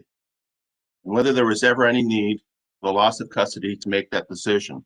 And this has been discussed a lot with all the members of the SJC, specifically when they come in front of the Governor's Council. And as you read this decision, It seems more like a blueprint for promoting sole custody than actually dealing with the issue at hand. I reached out and I spoke with the lawyer who defended this case, Matthew Barak, and I asked him if, what was the issue here? Was it custody or removal? He said it was removal. He argued custody because of the Giannis case. And I asked him how would his client feel if they were allowed to do the removal, but shared custody remained. He said his client would have absolutely no problem with that decision. I spoke with the plaintiff lawyer, Elaine Epstein, and the whole reason for filing the appeal was because of the standard that was used. It wasn't clear that they would win, but it was clear that they felt that having custody taken away was wrong, that should be reversed. I asked her if her client would have felt better if they retained custody and the removal still happened, and she acknowledged that would be an improvement. She also let me know that her client was being advised to move, as often happens in removal cases. Once one parent is allowed to remove from the state, the other parent will follow.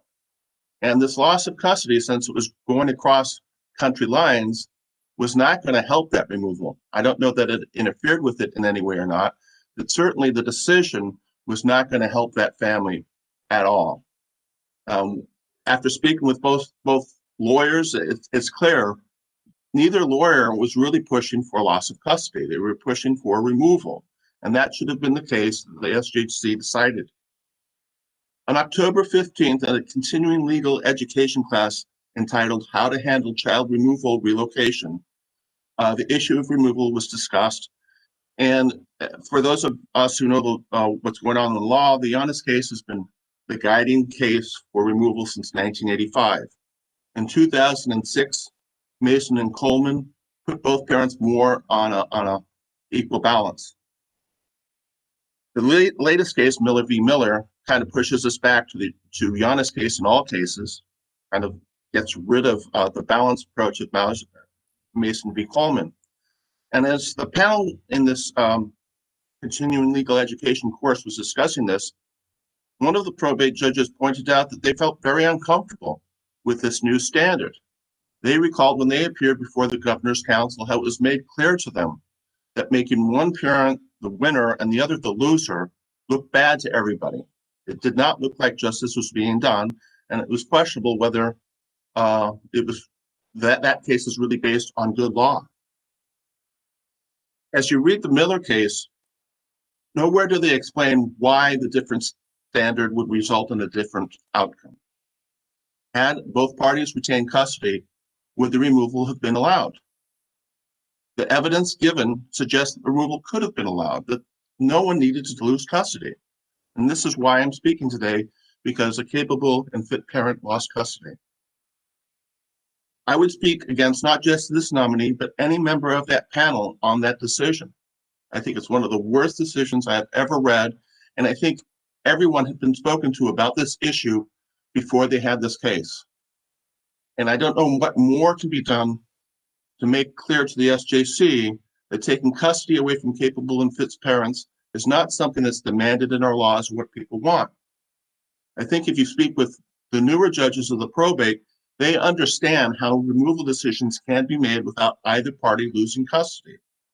And I think the probate courts are going in a much more civil direction than what this Miller case is pushing them in. I think this Miller case is pushing us backwards. I highly object to it.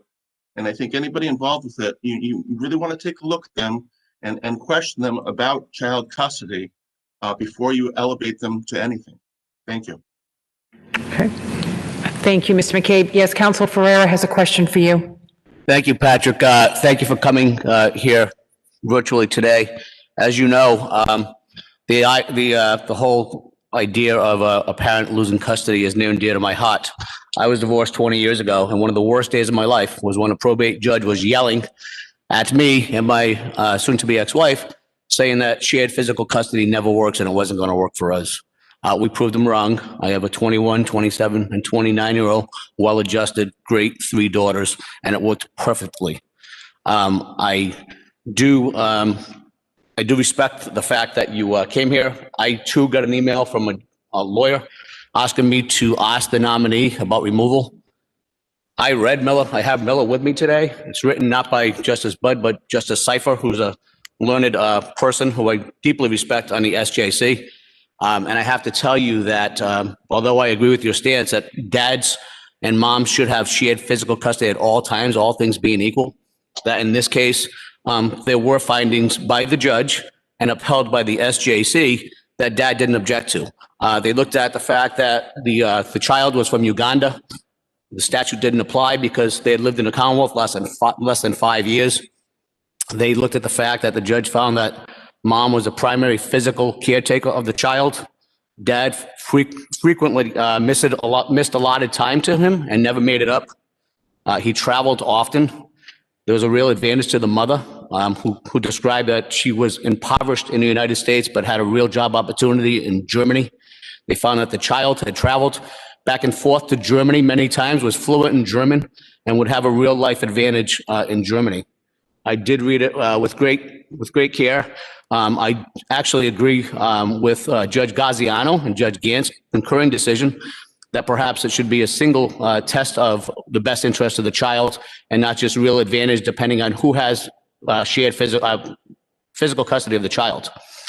So I respectfully, agree with your work and everything you've done for dads and moms to make sure that there's shared physical custody all along the way. I think we've come a long way in the last 20 years since I got divorced, thankfully. But in this case, I think the court saw it right. I'm just throwing that back at you for your thoughts. I'm not sure if you know the details, but the dad didn't fight the conclusions found by the lower court about who is the primary caretaker in this case, and that the child will have a much better life in the best interest of the child. So the judge applied two things. It was a real advantage, and it was also in the best interest of the child in this case. Thank you. I don't disagree at all with the removal, and I want to be clear about that. The issue isn't that I'm bringing up is not the removal. The issue is the loss of custody. Because if you consider, if this man, as he was advised to do, attempted to move to Germany, and he tries to go there to get a job, and he asks for admission to the country, and he says, my daughter's living here now. What's the better thing for him to say? My daughter's living here now, and I have custody of her, or my daughter's living here now, and I don't have custody of her. I didn't read anything that suggests he should have not retained custody. I didn't read anything that said he was not involved in the children's lives. I do read a lot in there of what we used to see in probate, where people were trying to find the most minor differences to claim that one person's the winner. If you're a capable and fit parent, if you're capable of taking care of your children, if you do take care of your children, you should not lose custody. And I think if you talk to some of our newer probate judges, you'll understand that doing that lowers the conflict. What the SJC is promoting will only increase conflict. And this decision, I do not agree with any aspects about the custody decision. As far as removal goes, I do not have any issue with it. Thank you. I don't want people to be left with the impression that dad lost custody and never saw his kid again. That's not what happened here. The father got 6 weeks visitation during the child's vacation, school vacations, and he could see her at other times as well. So the father could maintain as much, not as much contact as he wanted because they're separated by countries, but the father was given time to see his child and foster a relationship with his daughter. Okay. And again, the issue, I wasn't trying to suggest he wasn't going to see the child. I was pointing out that he did lose physical custody, and that means when his child is with him, the child is not in his custody. It's a difference that actually makes a matter. You didn't lose custody of your child, but when you do lose custody, and I didn't either, but when you do lose custody, it makes a difference. And I don't understand why the SJC wants to push taking custody away from. Okay, thank you, Patrick. Lieutenant Governor. Okay, thank you. We have another, Councilor Hurley. Yes. Just to be clear, Patrick, you said you were in opposition to this nominee, but in essence, you did not. You're speaking because you did not agree with the decision of the entire Supreme Judicial Court on a matter that was authored by Justice Cipher. Is that correct? That's absolutely correct. So you really have no negative attitude towards this nominee? Well, to be clear, I've met with her, I've talked with her. I think she's a wonderful person, but I very much object to this decision. Okay, thank you. Thank you, Councilor Hurley. Thank you, Patrick. Our next witness is Lauren Rabb. Lauren is participating virtually.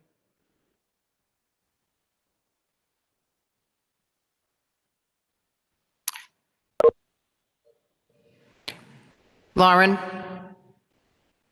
you may begin. We cannot hear you. If you need to unmute your line. Lauren, we cannot hear you.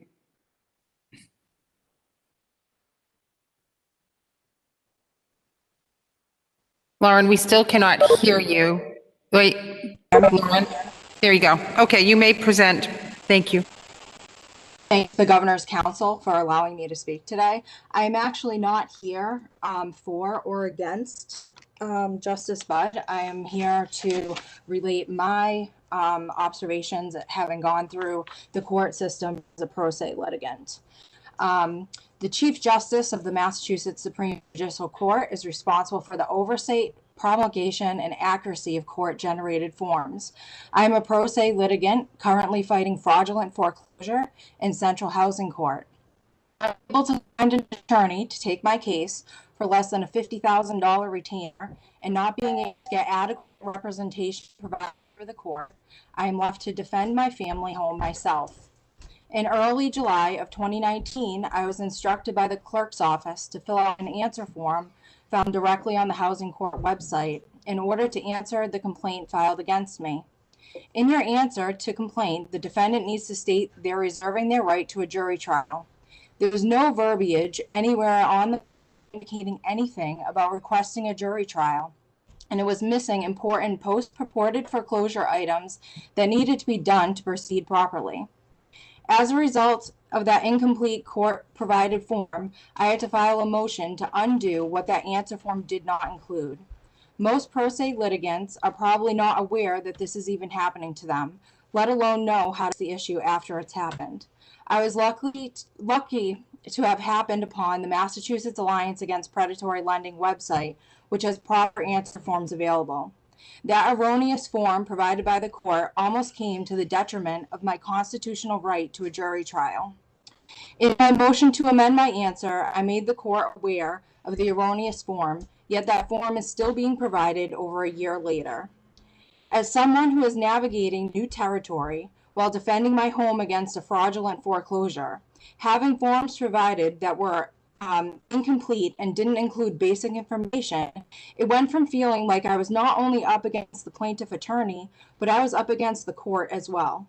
As an American, I expected the court would be looking out for my constitutional rights and to keep watch to make sure the judicial process is unbiased and fair, and that has been far from my experience so far. If even one person loses out on a constitutional right as a result of a court-provided form is one too many. I hope that Justice Budd steps into this role as Chief Justice, that she will look into issues like these that pro se litigants are up against across the state daily and work to preserve the rights of the litigants in the courtrooms of Massachusetts. Furthermore, I've learned that predatory lending and illegal foreclosures in Massachusetts is a large issue that needs proper oversight. I sometimes sit and say to myself, I can't believe these things are happening to people in America. Not only is it happening in America, it's happening right here in Massachusetts, and it's happening to me personally. I truly hope Justice Budd will be willing to make herself available for oversight in these crucial areas. In hearing the testimony before me, I am hopeful that she might be able to accomplish this. Thank you so much for the opportunity to speak today. Okay, thank you, Ms. Rabb. Are there any questions from the councilors? Councilor Devan? Can you tell me, do you feel that you were prejudiced in court? Were you allowed to have someone assist you, to sit with you? I have no help except for the Massachusetts Alliance Against Predatory Lending, which is a nonprofit, has been the ones that have stepped in to help me prepare my cases and network with other pro se litigants that are going through the same issues that I am. But I feel like when I step into the courtroom, I am not treated as an equal. I feel like I am an outsider. I feel like the plaintiff attorneys and the judges are working together and that I'm there fighting against the both of them. And I think that that's unfortunate.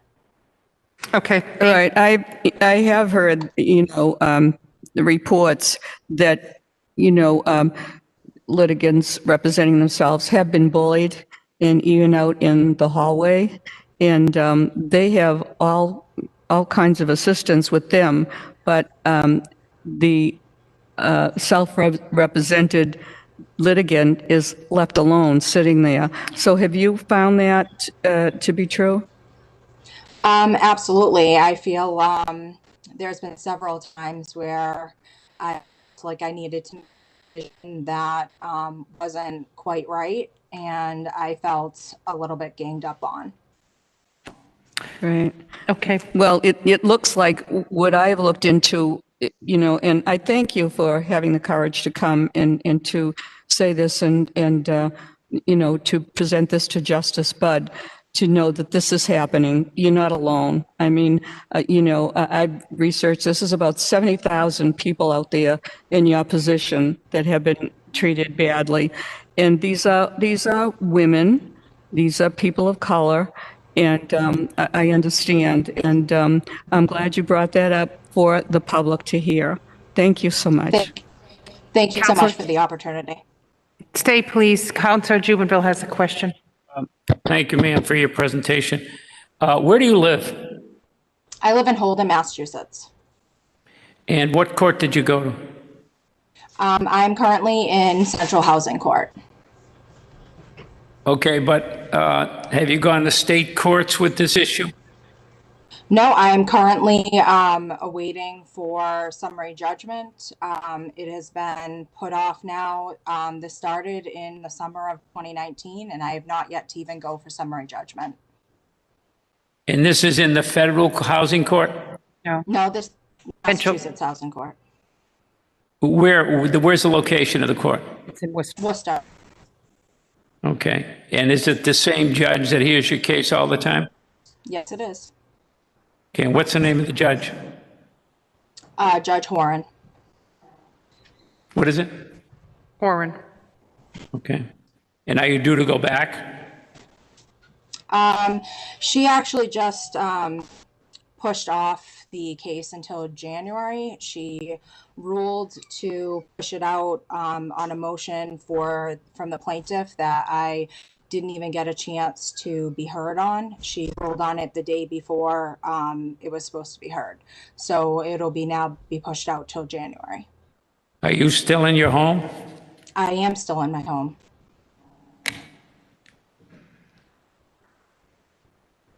Okay. Thank you very much. I appreciate it. Thank you. Okay, thank you very much, Ms. Rabb, for presenting today, not only for your own individual matter, but as you speak for others about access to justice across our Commonwealth. Obviously, a mission we all embrace. Thank you so much for your time. We appreciate yours. Okay, we are going on to our next witness. This is Dawn Duncan, participating virtually. Good morning. Can you hear me? Yes, we can. Yes. Good morning, and thank you to the Governor's Council for this opportunity to participate in this important hearing. I also am here not to testify in support or opposition of Justice Budd's confirmation, but to present testimony that relates to important issues. My name is Dawn Duncan. I am a Native American homeowner in Lynn, Massachusetts, and a graduate of the Boston University School of Social Work and the Harvard School of Public Health.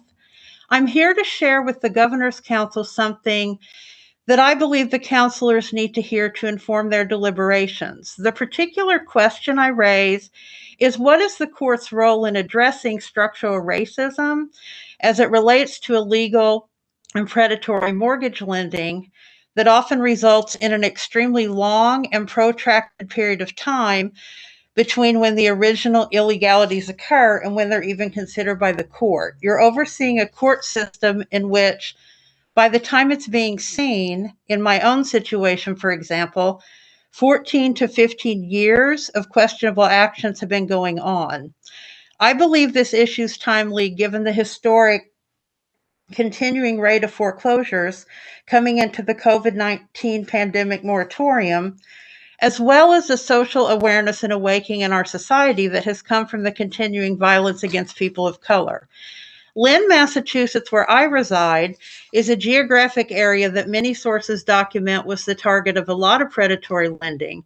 As an example, the color of money in Greater Boston, patterns of mortgage lending and residential segregation at the beginning of the new century, prepared for the Metro Boston Equity Initiative of the Harvard Civil Rights Project in January 2004 by Jim Campen, documents that Lynn had the fourth highest rate of subprime loans made of the 10 highest density cities in Massachusetts other than Boston. That was 15.3%. In my particular situation, at least 4 travesties occurred on day 1 in May of 2007. 1 being sold an overpriced loan, 2 being asked to pay a broker with no explanation of disclosures, 3 being rushed through signing of documents, and 4 not being informed about another party to the loan, namely Mortgage Electronic Registration Systems, MERS. Additional travesties continued for many years, including questionable loan assignments and obtaining a permanent loan modification in 2011, paying the monthly payment every month, and due to incompetence, disregard, or maybe something more sinister by the lender, having to file bankruptcy to stop a foreclosure auction on my home in 2012. Travesties in my non-judicial foreclosure continued, with hundreds to thousands of pages in loan modification applications and additional questionable assignments of my mortgage. Someone even forged my signature to a fake promissory note. Only in 2019, after 14 years of fighting a purported foreclosure, did I finally get in front of a judge at the land court. We often think of redlining as the act of systematically denying credit to people based on their race.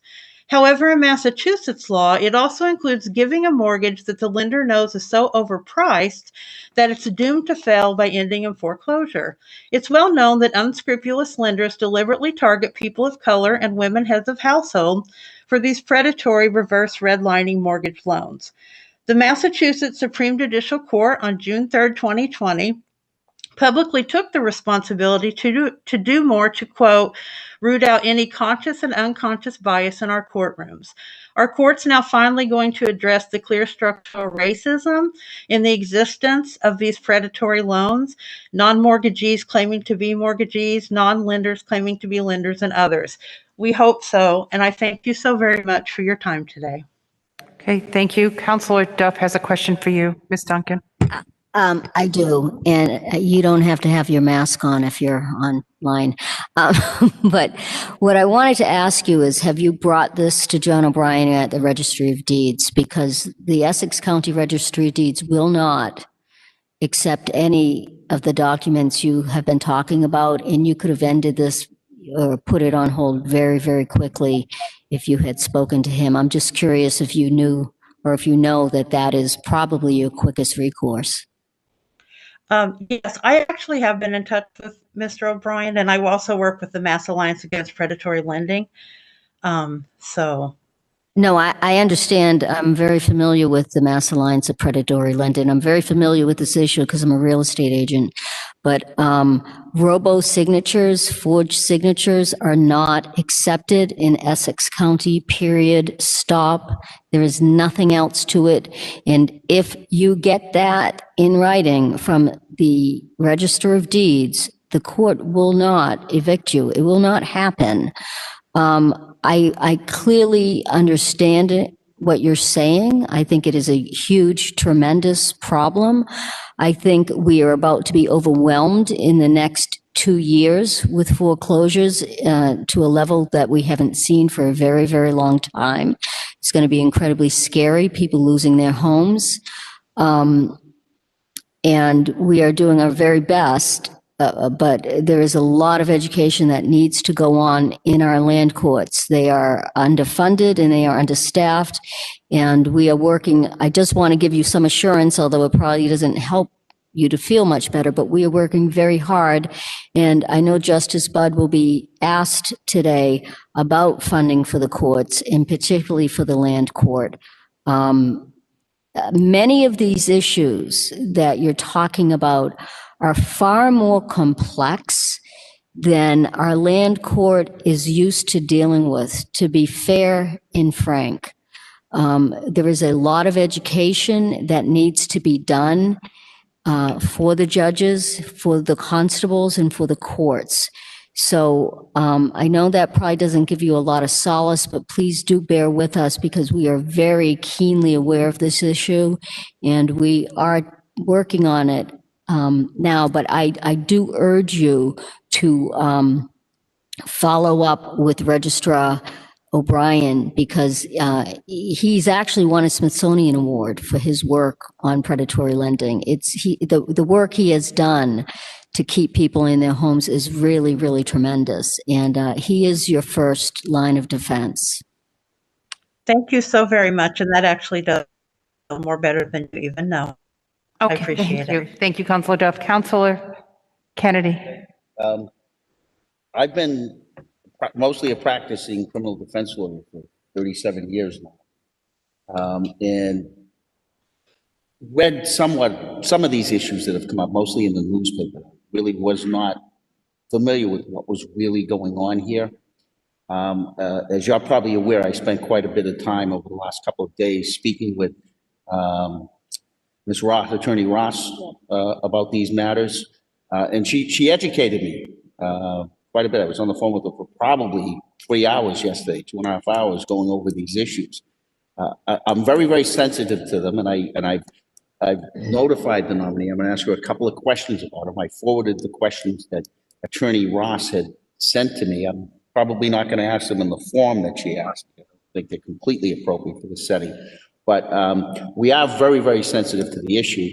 I think some of the issues that you're raising, very frankly, are not issues that we should be necessarily looking at. They're really legislative issues.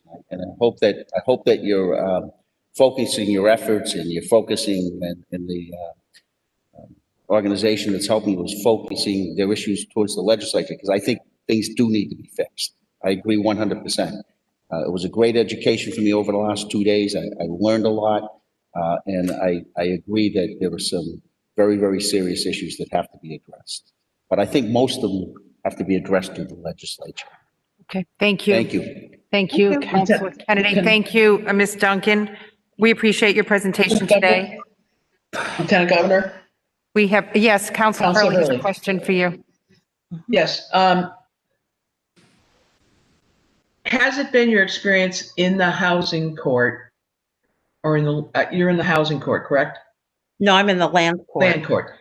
In the land court, has it been your experience that you are not being treated fairly or appropriately as a pro se litigant? No, I actually haven't had that experience. I have actually felt like I've been treated very fairly in the court.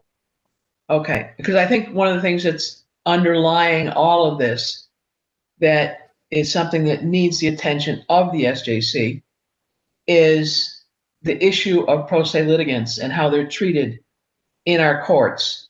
And as a district court judge for 20 years, after reading some of the things that have gone on, and I only dealt with it from the point of view of evictions long after the mortgage foreclosure had taken place. But I was shocked and appalled at some of the treatment that was received by the pro se litigants. So I think that's an issue that has to be looked at as well. And maybe appropriately, there should be a committee formed that looks at that in conjunction with this whole issue. Having been somebody who had a mortgage that was then assigned. You're a number. Nobody cares. Nobody is the least concerned, and the attitude is tough. And that's something that I think is totally inappropriate in any kind of a business setting. People who have mortgages, they're the customers. But there's also people who got sold a bill of goods that they could afford a mortgage, or that it would be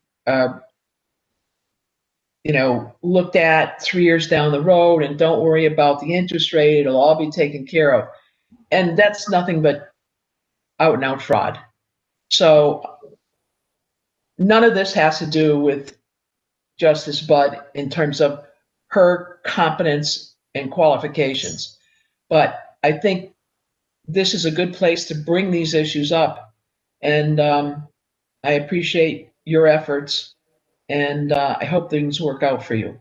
Thank you. Thank you so very much. Okay, thank you. Thank you, Counselor. Thank you, Ms. Duncan. We have an additional witness, and anyone else who is here that would present in opposition to the nominee. And I understand Mr. Al Salitro is present virtually. And before giving your testimony, I need to swear you in, Mr. Salitro. If you are able, can you please stand and raise your right hand? Okay. Do you swear to tell the truth, the whole truth? Do you swear to tell the truth, the whole truth, and nothing but the truth, so help you God? Yes, ma'am. Thank you. You're very welcome. Mr. Salitro, you may present. Okay, I want to thank everybody for this prestigious opportunity to speak on behalf of myself and others who unfortunately have been taken advantage of by predatory lenders.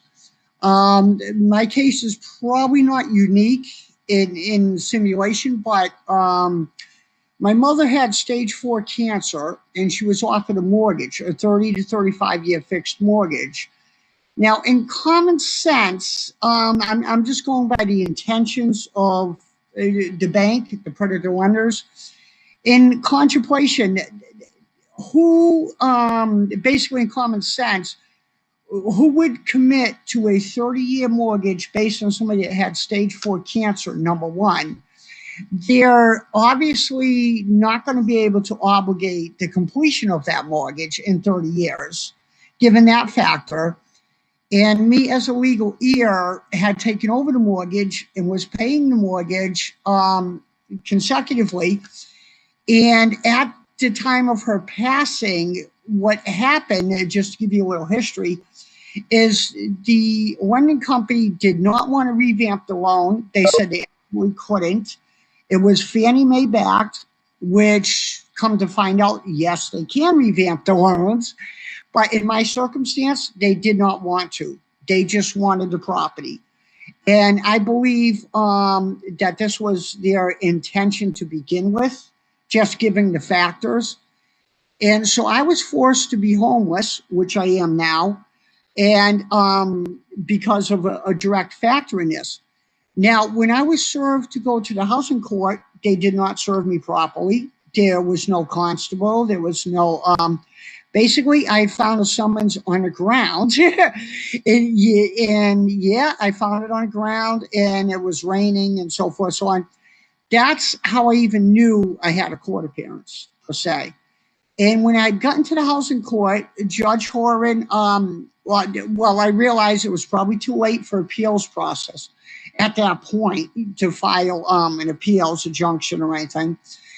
So, but they would not let me even say how I had gotten to that event, how it had ended up in housing court from that standpoint. And I was treated very unfairly. I was told by the clerk of courts that I should take what they offer as cash for keys, I believe, which was $2,500 for my mother's residence at the time, her estate, that I basically had no choice but to accept that offer. And I believe a lot of litigants have been up against the same type of activity. And being blind and not being able to read documents, I really had no choice. I did have to take the advice of who I thought was professional in their diligence, the clerk of courts. But she advised me to take the agreement, not knowing what it entailed, basically. And so I was forced into it.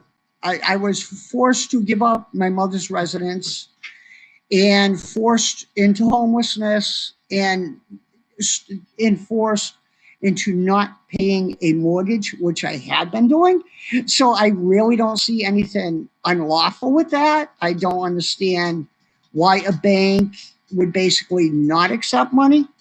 All I can fathom is that their intentions were out to flip the properties, if that's the correct term, that their true intentions were to take these properties from people that they knew could not carry out their mortgages and not allow them an opportunity to, at that sense. So I guess basically what we're trying to do here today is open a moratorium on this whole cause and effect that the housing has seemed to cause people, and it seems to be forcing more and more people into homelessness, which is basically out of control at this point. And with the epidemic, I understand that this also adds conflict, but what we're looking for basically in the housing court is a fair shake, and we're not getting that. Pro se litigants are absolutely prejudiced against, just based on that factor alone, I believe, in my own personal experience. And I don't believe there's enough attention given to these litigants to say, okay, is it a fraudulent circumstance? Is it not fraudulent? How can we better address this and make this better enforced? And I don't believe we're getting that chance to do this.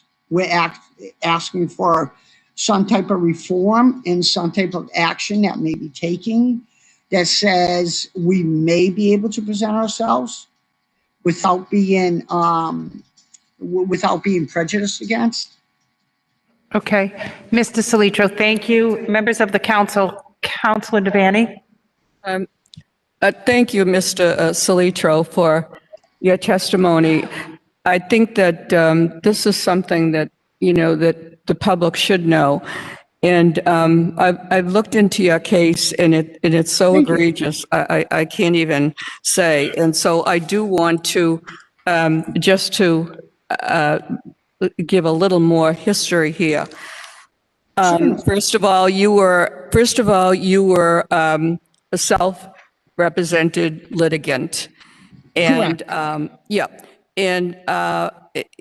and so with no notice, a housing court threatened you. Now, correct me if I'm wrong. With no notice, a housing court judge threatened you in open court either to work something out with the bank that morning or else go to jury trial that afternoon. Now, you were told that the housing court starts jury trials in the morning only, which is not true. They only start in the morning only. So that threat was false, okay? Now, the other thing is to note, you have been blind from birth. Correct. So obviously you cannot read. So in the court-ordered mediation, it was the bank's lawyer who read aloud to you the agreement for judgment that you then signed. The agreement stated falsely that Mr. Salitro had read it. The court mediator had no problem with the blind defendant signing away his rights to his home like that. Neither did the judge. So the judge signed off on it.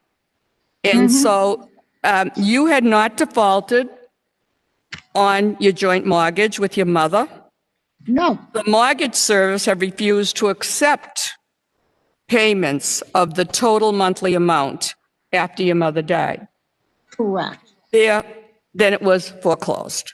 So looking into this, because I mean, this is a big issue now with foreclosures, and this has happened in so many other cases.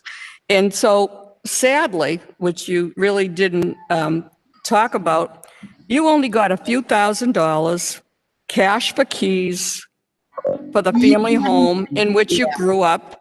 Yet the Judicial Conduct Commission had so little problem with this judge's conduct that it rejected your complaint without even docketing it.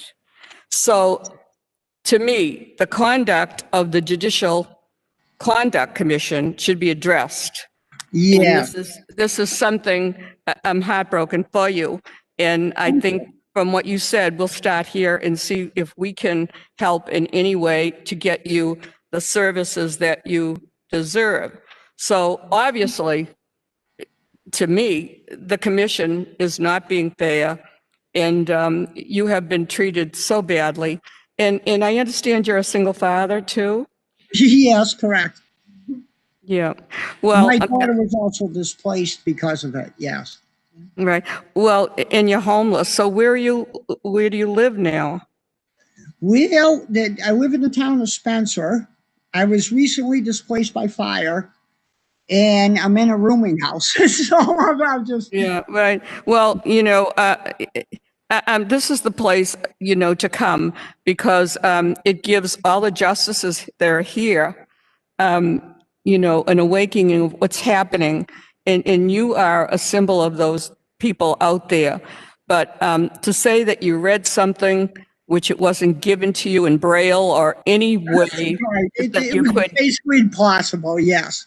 Right, right. Well, we can't go into it all here, but, I know Justice Budd is listening, and it's not going to end here. And I'm so sorry for what you've had experienced.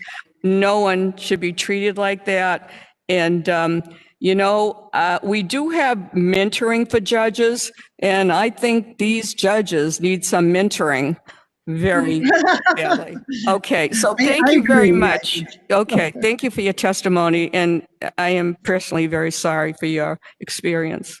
Okay, thank you, Councilor Devaney. And Mr. Salitro, thank you. Mr. Salitro, thank you for presenting today. We heard you. And as Councilor Devaney said, others have heard you, and there will be some follow-up that Councilor Devaney will pursue. Thank you, Mr. Salitro. Well, thank you very much. Okay. I would like to ask if there is anyone else that is present that would like to testify in opposition to this nominee. Okay, this concludes this portion of the hearing today relative to witness presentation. So I can gavel that portion closed. And now we're going to turn to the nominees' presentation.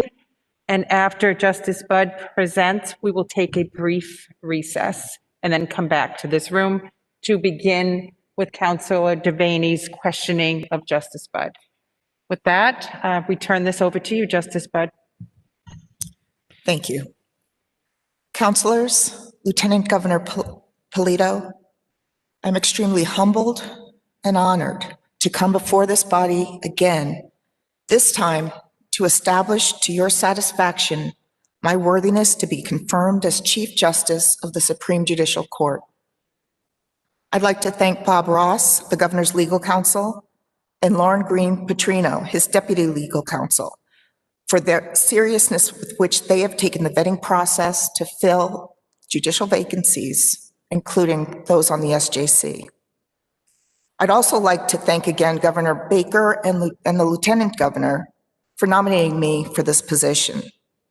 I am beyond honored by the trust and confidence that they have placed in me to continue public service in this leadership role. I want to thank my witnesses for taking the time to be here and for their very kind words. And I especially want to acknowledge the presence of my fellow justices on the SJC bench. They're all here. Justices Lenk, Gaziano, Lowy, Seifer, and Kafker. I'm truly grateful to have them as colleagues. We spend quite a bit of time together, now virtually, and although we come from different backgrounds and have different points of view, we work very well together. We even manage to have some light moments, although our work is very serious. The fact that as a group we are so collegial is due in great measure to Chief Justice Ralph Gants. His heartbreaking and completely unexpected passing is the reason that I sit here before you today. He led the SJC and the judiciary with compassion and humility. He was a mentor and a friend, and he is missed every day. I also want to acknowledge that the way was paved for me to be here today by several former justices of the SJC. Rick Ireland and Margaret Marshall, both who served as Chief Justices and who both still vie for the title of being the first African-American Chief Justice. And Ruth Abrams and Jerry Hines, who both served as Associate Justices, being the first woman and the first Black woman, respectively, on the court. Because each of them came before me representing a first in their respective class, I believed that I could do it too. I proudly stand on their shoulders here today. I'm sure that it will not come as a surprise to anyone here that being a Black woman in this country has framed my personal and professional experiences, including my roles as a mother and a wife, as a lawyer and a judge. Like so many people of color, I have had the experience of being dismissed or overlooked. Because of that, I did my best as a trial judge to make sure that defendants and pro se parties who came before me and who may have felt powerless knew that they were seen and heard. In the same vein, as an associate justice on the SJC, I was able to bring a perspective to the table that otherwise may not have been considered or appreciated. I'm sure you understand that the lens through which we each look at issues, and many times even the issues themselves that we face, can be very different based on the characteristics that distinguish us, including race. If confirmed as Chief Justice of the SJC, my lens will continue to inform my work. I've had the good fortune of having parents and extended family who have provided a stable and loving environment. It allowed myself and my sisters to thrive. I've had the opportunity to get a good education, for which I'm grateful, and my work experience, which has been both in the private and public sectors, including sitting as a trial and appellate court judge on civil and criminal matters, has served me well. If confirmed as the Chief Justice of the SJC, I will use my education, skills, and experience to provide calm, steady, and unbiased leadership to work through the issues, both chronic and acute, that are brought to the steps of the courthouse. These are unprecedented times, and state governments are more important than ever. It is imperative that the people of this Commonwealth have faith in its institutions and that our government functions as it's meant to, including the judiciary. I don't claim to know all the answers to the issues that the court system currently faces, and I can't predict the future. But I have faith in my judgment and my ability to make reasoned decisions based on the best information available. And I know that I can rely on the support of so many dedicated public servants who are committed to making sure that the court system continues to provide justice in the midst of the current challenges we face and whatever is to come. When I appeared before you 4 years ago seeking confirmation as an Associate Justice of the SJC, I promised that I would do my best to serve with distinction and strive every day to honor my oath of office. That is to uphold the laws and the Constitution of the Commonwealth and the Constitution of the United States. I believe that I have done so. I promise you today that if confirmed as Chief Justice of the SJC, I will continue to do my best to uphold the rule of law, to ensure that everyone has a voice, and to see that justice is done. I would be remiss if I did not thank my husband, Bill Thompson, my father, Wayne Budd, my son, Will, my niece, Olivia, and my godfather, Tom Riley, for being here with me today and for their love and support every day. My younger son, Evan, could not be here in person, but I know he's rooting for me. Because of the pandemic, we've got a smaller group here in person than we otherwise might have had. Nevertheless, I have to thank my extended family, friends, coworkers, and so many others who have supported and encouraged me over the years.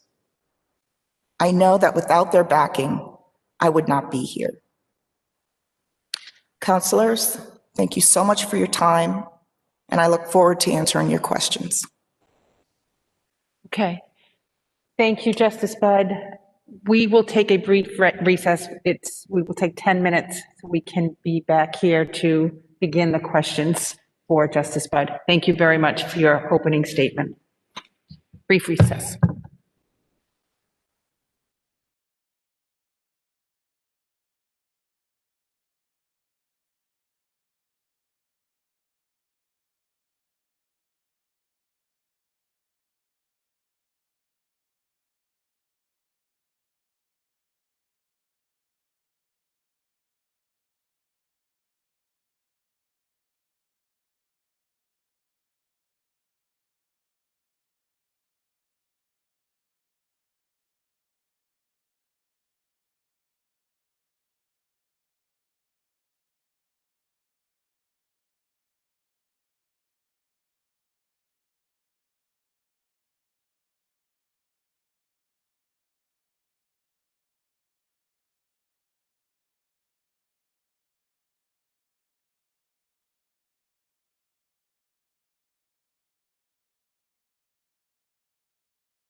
on you, but they haven't gone live yet, but we're going to do it.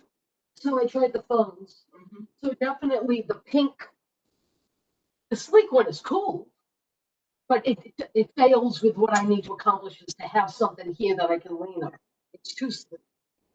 I thought it was cool looking, but it totally. And I thought maybe you needed two, the one upstairs, one downstairs. I do need two, but that's not the one. It says more miserable than just holding the phone. So what I'm going to do is I will well, you're going to want me to order another one? Exchange. Send that black one back. The black sleek one back. And the thing for it, sticker or whatever. I'll mail it. Just get me the gift for it. And then just buy me another one of the other one in a different color. Okay, what color you want? You know, black maybe. Yeah. So there's a pink and a black. Yeah, I figured the picture was supposed to be red. Well, it's more like. Well, I figured that way. I'm going to actually probably buy another one myself to put in the Christmas. It's just put in the Christmas because I need one in the car. I need one upstairs. I need downstairs. I'm on the porch. You know, I would have one. That'll work. Yeah. So if I have a couple of them here and there, and I don't have to think about it, I got one in my desk. I don't want to move things up. That's what I thought. Because the phone itself is enough to have to move. And, then again, maybe it is bad. I'm sure I have. Leave one in the car, leave one upstairs, leave one downstairs. So if you replace, you get me a new one. I'll get you two new ones. Okay, get me two new ones and we can put one in the Christmas. Yeah, whatever.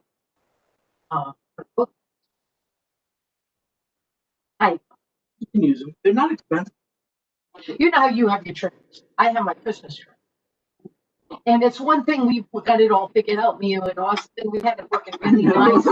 We give him money, we take him clothes shopping. He picks up what he wants, whatever. But we're trying to quote make Christmas for Howler. So really, it's about I think cheap small things.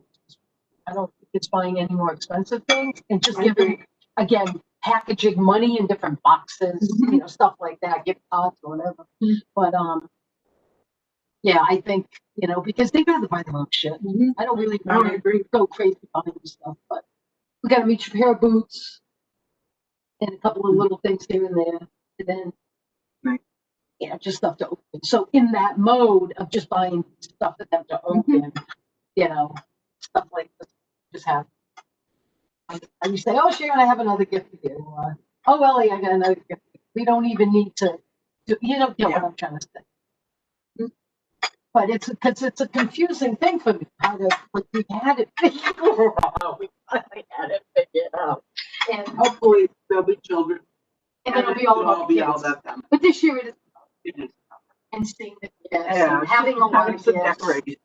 You know, even also because it's just about opening things. That really is the spirit of Christmas. Well, for children, right? They just want to keep opening. They want to keep opening. It's not like they're going to stop and play with it. No. Well, us drove me fucking drove me nuts. Christmas drove me crazy.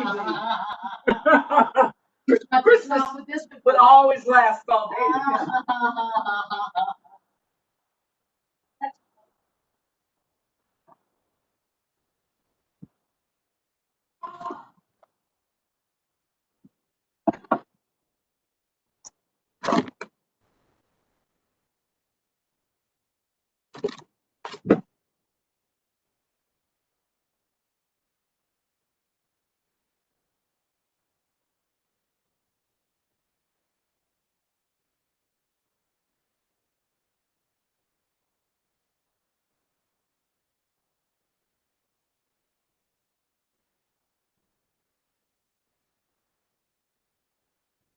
But it's calling, so I actually tried to open it. But there's something going on here. Yeah, SJ's calling. Hi, Jess. Hold on.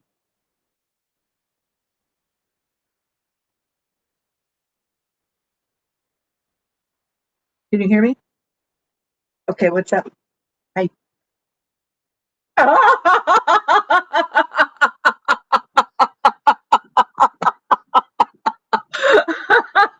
shoot. It's not supposed to be. They had us, oh my God.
section of our hearing today of Justice Budd.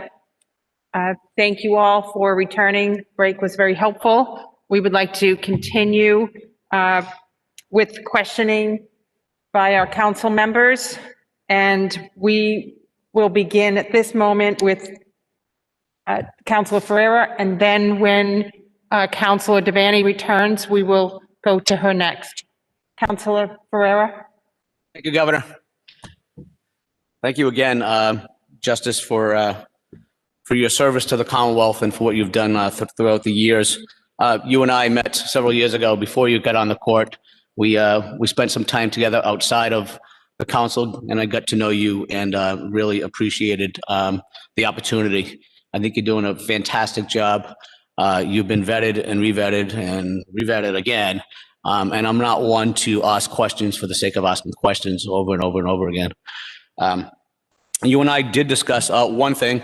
As you know, I spent 30 years as a police officer, like your grandfather, 9 as chief of police. So I have friends. I was a special prosecutor. I've been a lawyer for 28 years as well. I do some defense work, but I've been out of civil practice for 28 years while I was a cop. I was there part-time. So I got friends from all walks of life. And I have to tell you, I'm a huge fan of diversity. I've personally held classes with members of the governor's office on how to recruit diverse candidates. And I'm pleased to tell you that a couple of people that came to the class are now judges in a district court, juvenile court. So I am a huge fan of diversity in our courts. I do have some concerns that we talked about, and maybe you could just shed some light. And that from the law enforcement people, of course, you know. And I was on the phone with the chief on the way up here, and he said, "Can you please ask her?" You know, so what's happening, and it's it evolves around racial profiling. I can tell you, when I was a detective lieutenant in Somerset, one of my sergeants stopped a car on a Sunday morning, and racial profiling came into effect right away because at the end of the traffic stop for impeded operation, they uncovered 2 sets of hands that had been cut off. These guys just committed a double murder in Providence, Rhode Island. It went through the court system, and it found out, the court decided at the end of the day it was a lawful stop. And then fast forward, some police officers, and maybe you can shed some light on it, because I think a lot of police officers, they read, whether they read the Globe or they read the Boston Herald or whatever they read, and they go, geez, we can't, our hands are tied, no pun intended, our hands are tied, we really can't do our job anymore because of Commonwealth versus Long. And I think some of them don't understand how that's actually carried out in life.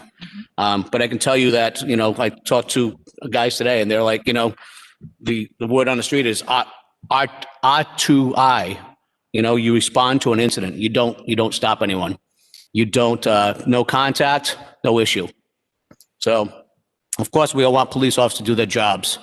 And as a police chief, I enforced rules and regulations, policies, and procedures. And I had one case where someone lied to us during an investigation.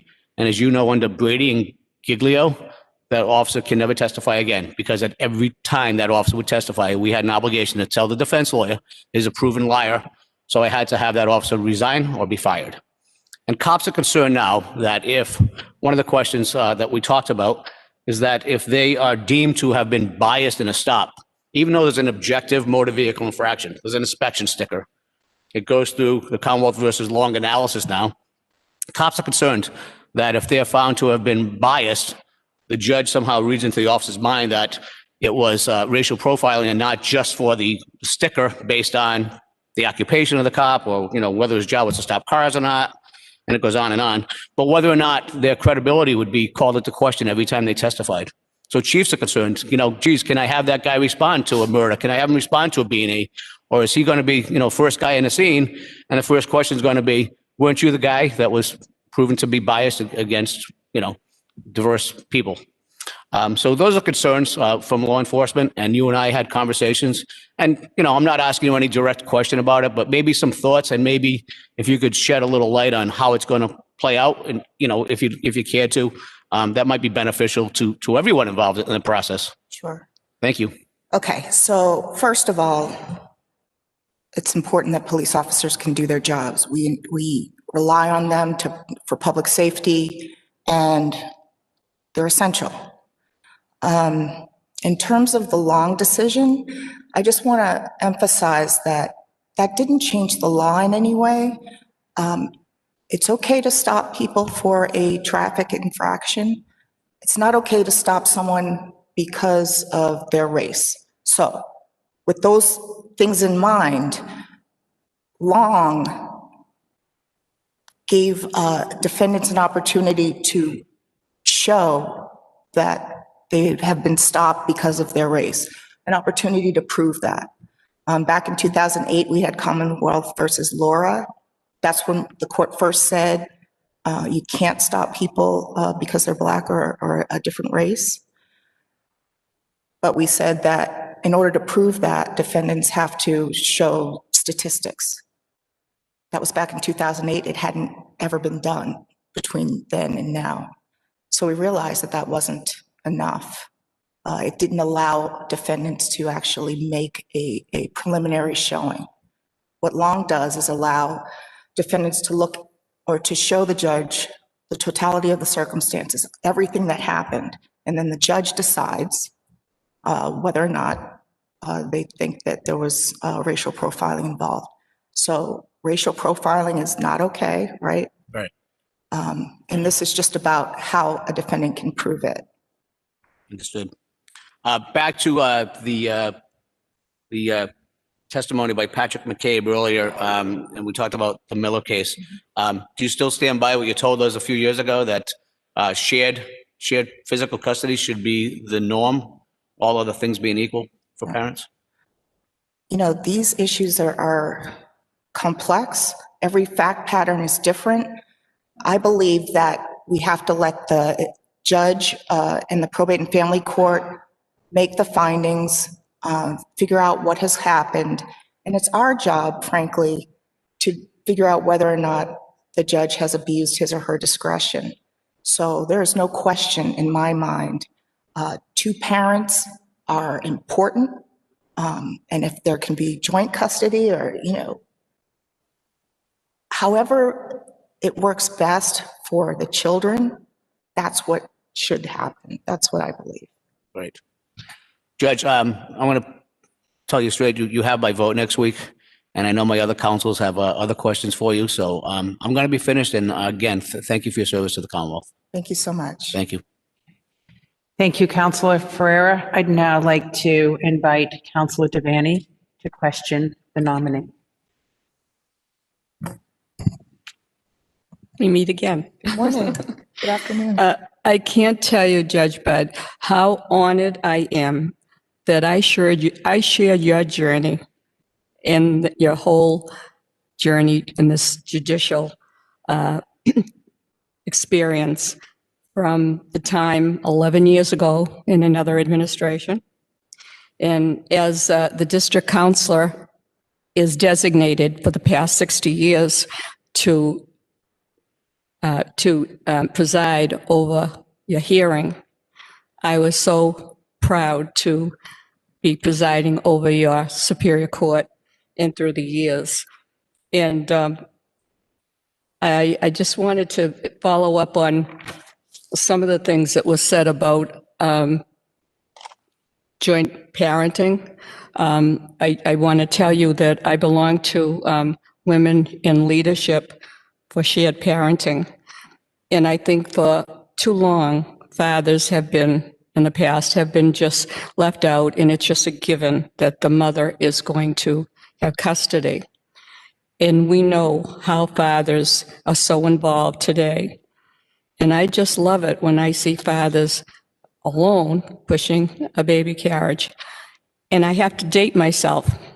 I remember my husband was the only one that I knew that pushed a baby carriage by himself. So we've come a long way. But I don't know whether we've come enough of the way for parents, okay?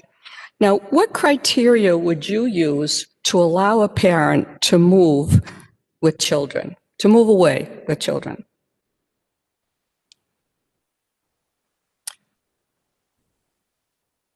You know, this is something that judges in the probate and family court deal with all the time. and they have to look at each case and the facts and the specific circumstances of each case. And I know it's got to be a very difficult job. It's got to be a very, difficult decision. And we hope that the judge makes a decision that is best for the child. And, we have the appellate process to allow for someone who is not happy with the way things have gone, bring that to the appeals court or to the SJC. But it's hard to say, just what are the criteria. Every single case is different. Every family is different. The kids are different. And all of that has to be taken into consideration. Well, I guess what will always stay in my mind was a judge that was voted 19 years ago by the Governor's Council. And I will never forget this. I read in the Boston Globe about this judge after she was on the probate family court for, I don't know, probably a year. And there was a young mother who moved to Oregon from Massachusetts with her 3 young toddler children.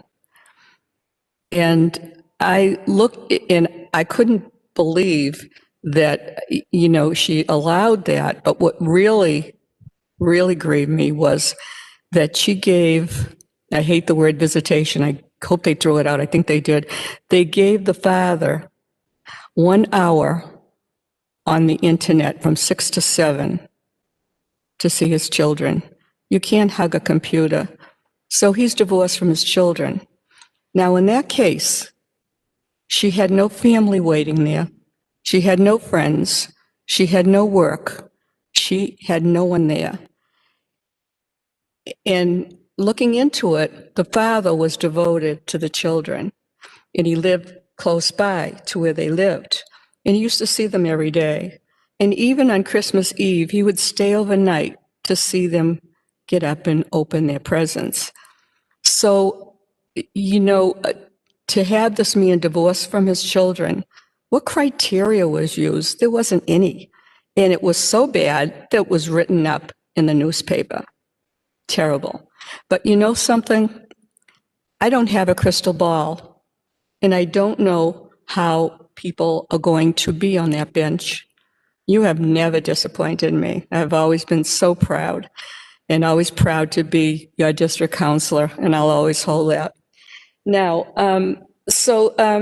do you believe that good fathers not giving the same consideration as mothers in parenting time? How do you think that's going now in the court?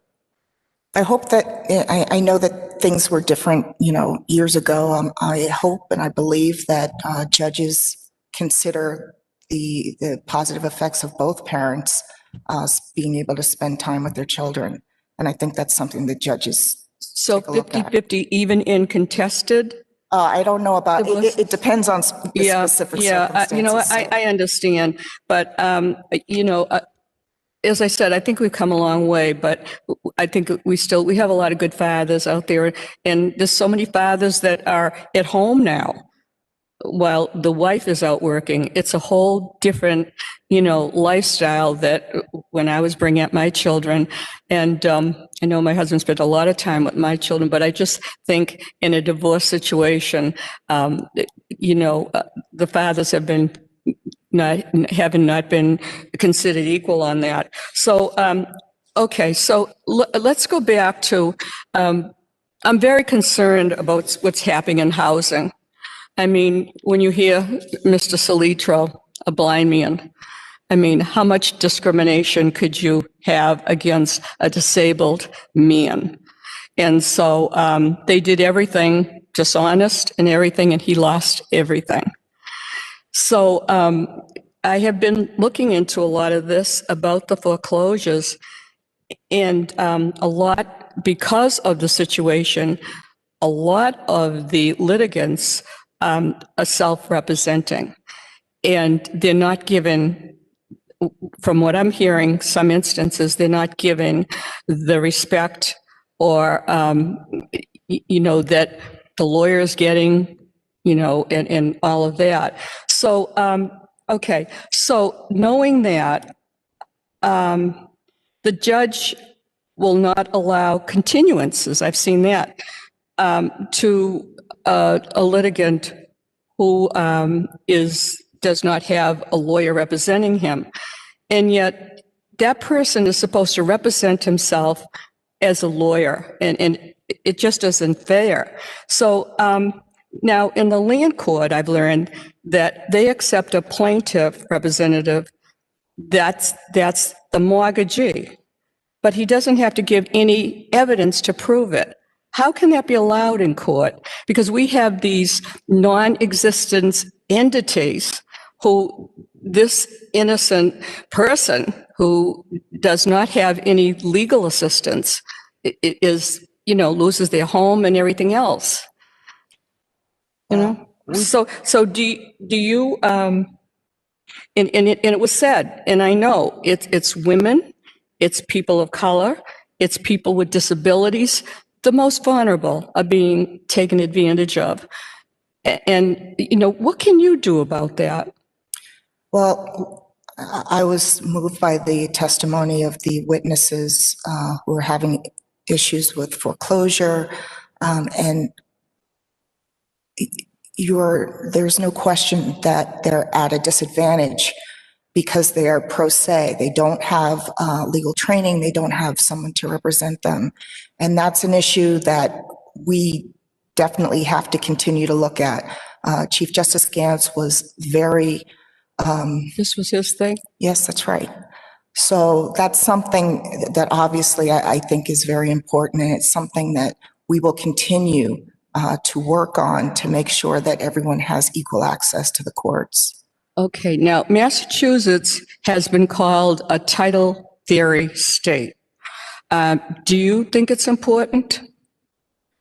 Yeah, I'm not sure that I know exactly what you mean by that. Well, here I am, a layperson. In a mortgage of real property to secure a loan, the borrower has to show the legal title in the mortgagee's property to the lender. But we don't know the mortgagee lots of times, and it's fraudulent. And so do you see the Commonwealth being a title theory state? Do you think it's important, I should say? Do you think it's important? I think titles are important for property. Are you talking about in the land court? Yeah. Yeah. Yeah, I'm very disappointed to hear this coming back from people, and it's legitimate. They're not making it up. I've learned that the Uniform Commercial Code is a comprehensive code that's used in 50 other states. And it's a code that governs all commercial transactions in the United States. Now, 50 have adopted it. Do you think the Uniform Commercial Code is overly stringent, or do you like as it is? Yeah, I never really practiced with the UCC, so I don't have much to offer in the way of whether it's overly stringent. This is going to be, before you, this is a big issue with the pandemic, especially people out of work, losing their homes. And, as I said earlier, 70,000 mortgages in Massachusetts are incorporated in New York, and they do not have to go before our courts to identify who they are. I mean, do you think that should continue?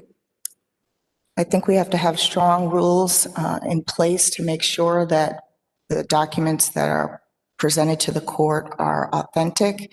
And I think it's important for the judges to make sure that happens. I'm not making this up, I have really looked into it. There are reports of some judges, and sometimes their clerk magistrates, have come to see their authority as an excuse to bully litigants, especially self-representing litigants. And they expect the self-representing litigant to be a lawyer. And sometimes there's 7, 8 lawyers against this one person sitting on a bench. And that person isn't even allowed to bring any devices, a cell phone or anything, but the opposition has all of that. And the lawyer. So, I mean, I can't believe this is happening because I admit my ignorance in this, but I've really dug in and I'm looking for your leadership now to look into this because this is going to continue. More people are losing their homes in this pandemic.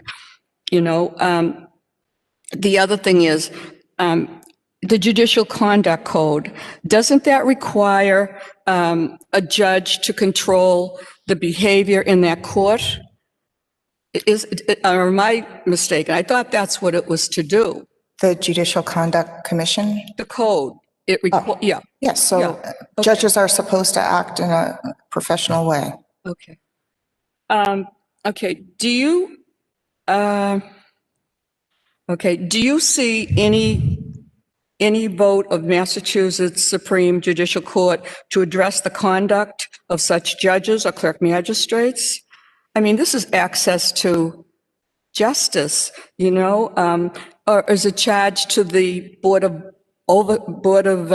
Mass Board of Overseers? I mean, this is new territory that, it has never been, I don't think has really gone before the SJC as much as it is now. I mean, it's so sad to see so many people and, people with children living in cars and everything. I never thought we'd come to this in this country. But, with this, it's just not financial. It's not just homelessness. It affects people's health, their children failing in school, suicide. It's everything. And so we've got to address it really now. Can you do anything about the Judicial Conduct Commission rejection of complaints by represented litigants? Can you do anything about that? I don't know what the authority is, so I admit my ignorance. Yep, so the Judicial Conduct Commission receives all complaints from litigants about something that the judge has done. And usually the Judicial Conduct Commission looks at each of those complaints and decides what to do with it. The SJC does not get involved in those cases unless it's something that is serious enough to come to the SJC. No, and I know Justice Gantz, God rest his soul, this was something that he was in the middle of this to address. And, where is this going to be in priority now when you take your seat as the Chief Justice? So, Chief Justice Gantz, I think it has already been said, he has large shoes to fill. He seemed like he did almost everything, and he had a lot of projects. They were all very important, and I'm not sure how he did it because, he got all of his cases written. They were brilliant. He had time to review all of our cases and give us comprehensive comments on them. And he also worked on access to justice,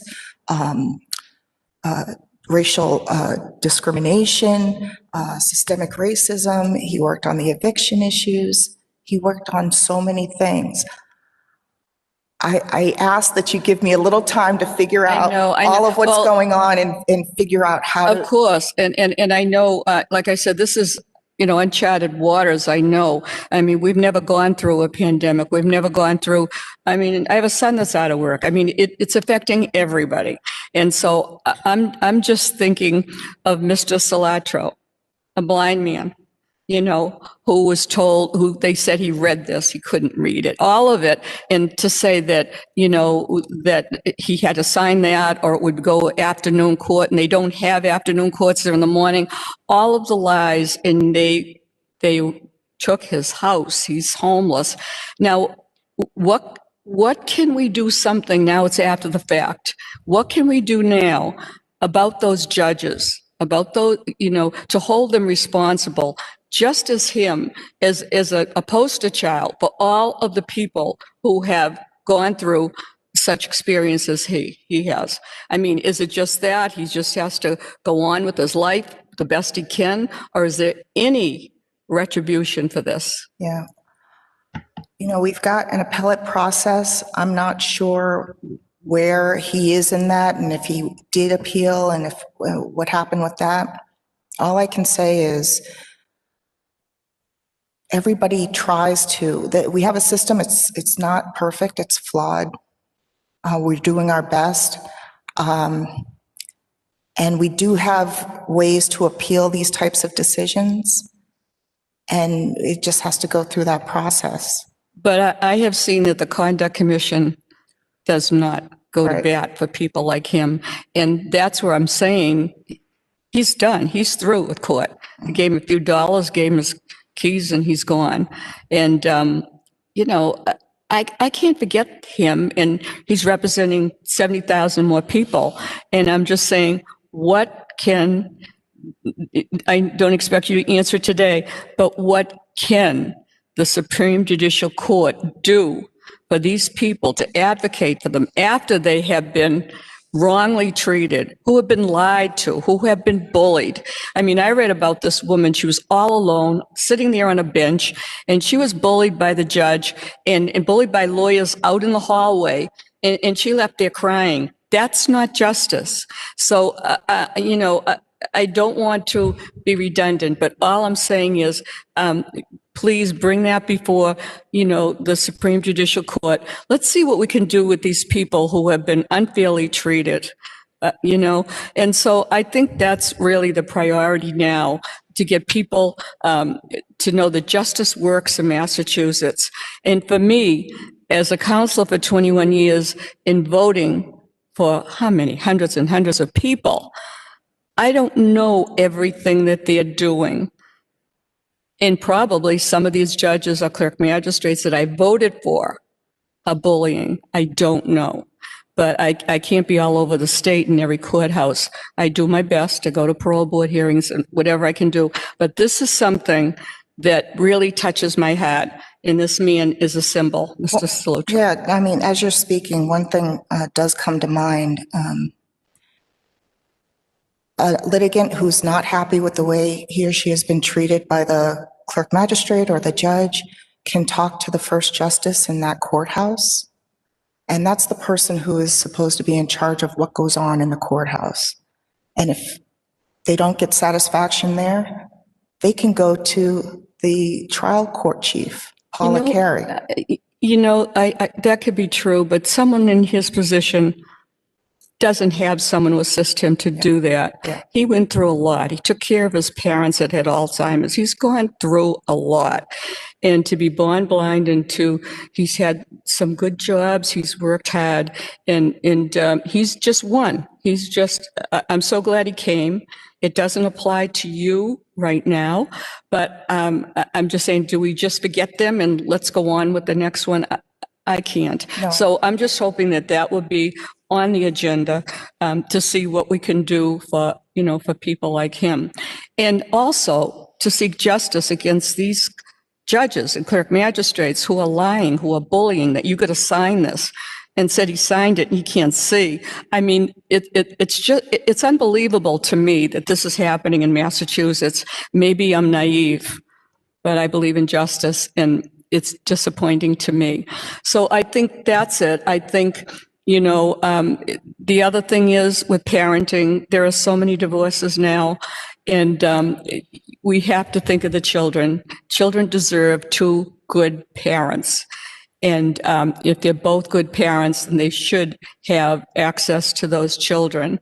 And, I don't think in a lot of ways it is even. So those are the things that are uppermost in my mind and in my heart. And, I lie awake nights thinking about people like him.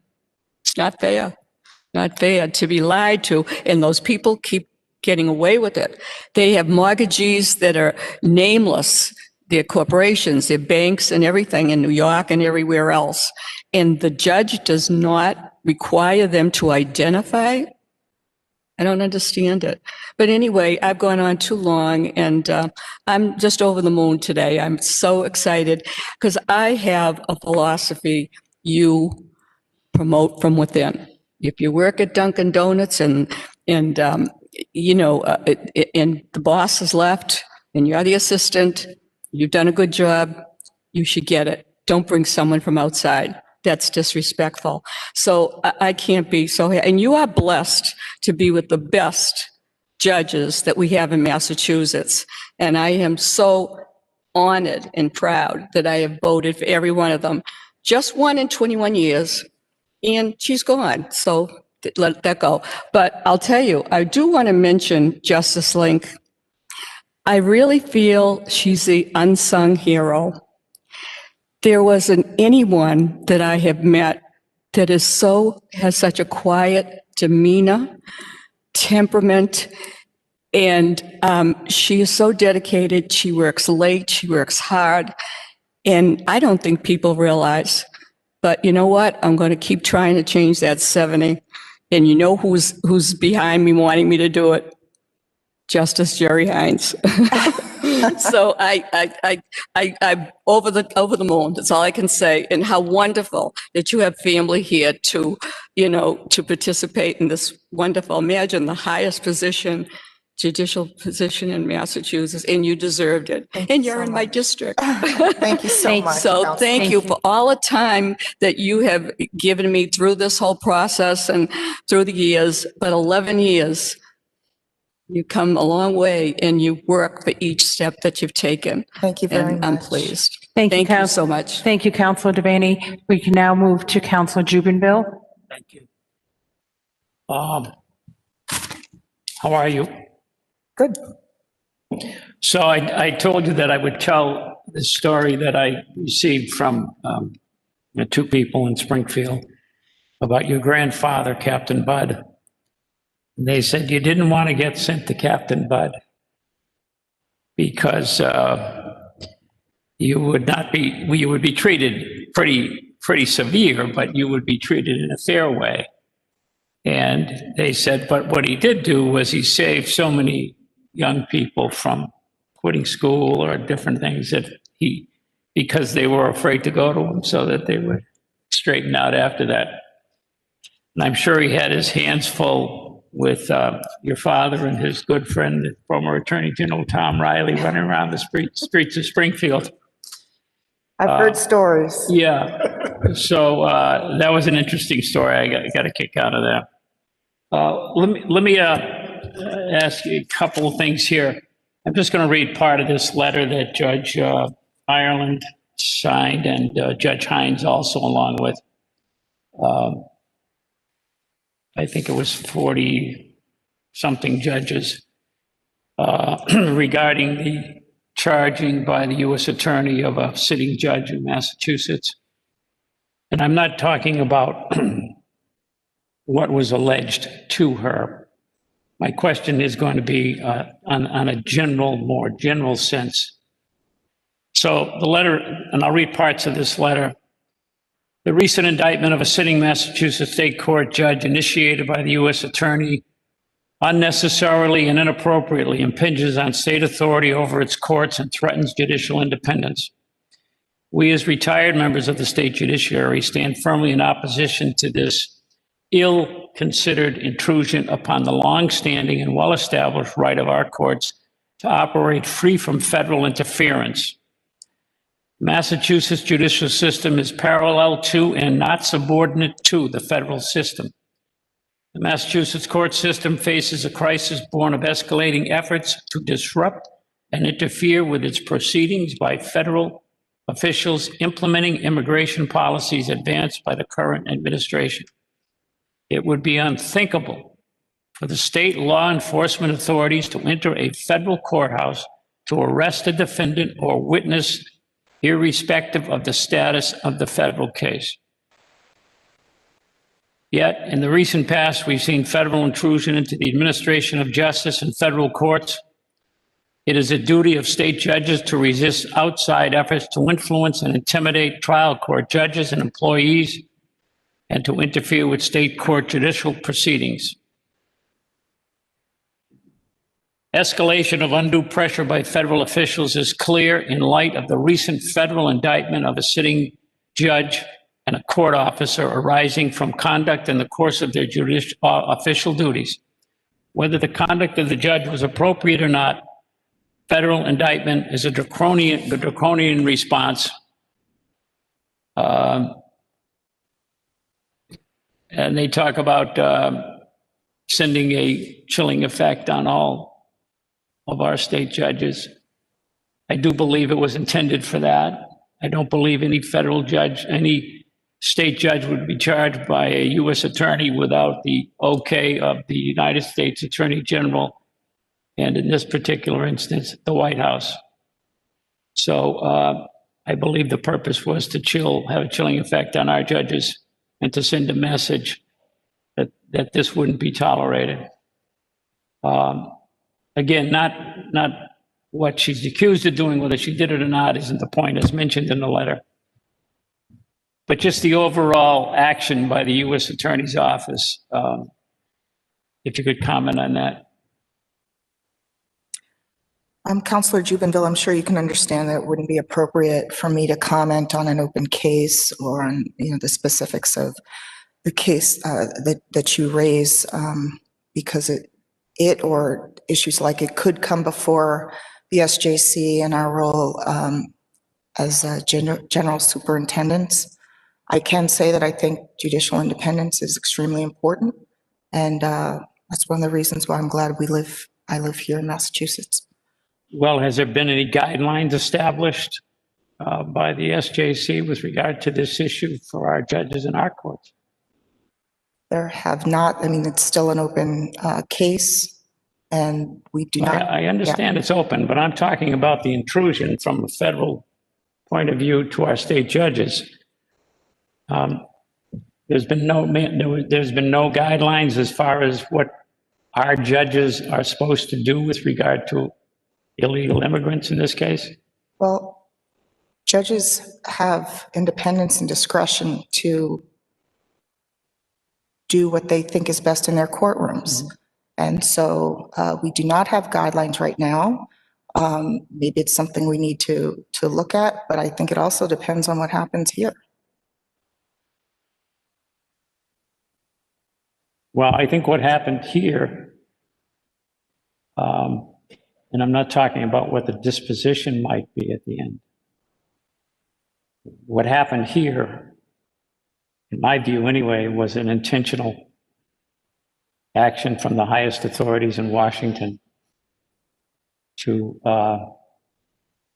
let our judges know that we're watching you and you might be the next one we haul down to the federal building and put charges on. Has there been any kind of discussion about the chilling effect through our court system on this? Yeah, I mean, there have been individual conversations between judges. Let me ask you about. What was I going to ask you about? Let me ask you about the legislature and how you will deal with them as far as getting them to give our court system more funds to operate. And as I indicated earlier, I think it's 1.5% of our state budget, which is really hard to kind of fathom that an equal branch of government gets 1.5%.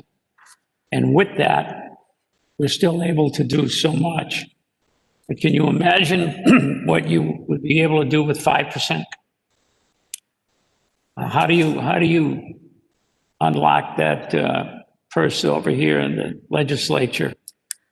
I don't know yet, but I'm going to do my best to find out. I know that Chief Justice Gantz and Chief Justice Ireland worked very hard and worked with the legislature, trying to educate and make sure that we've invited them to come and see what we do in the courthouse.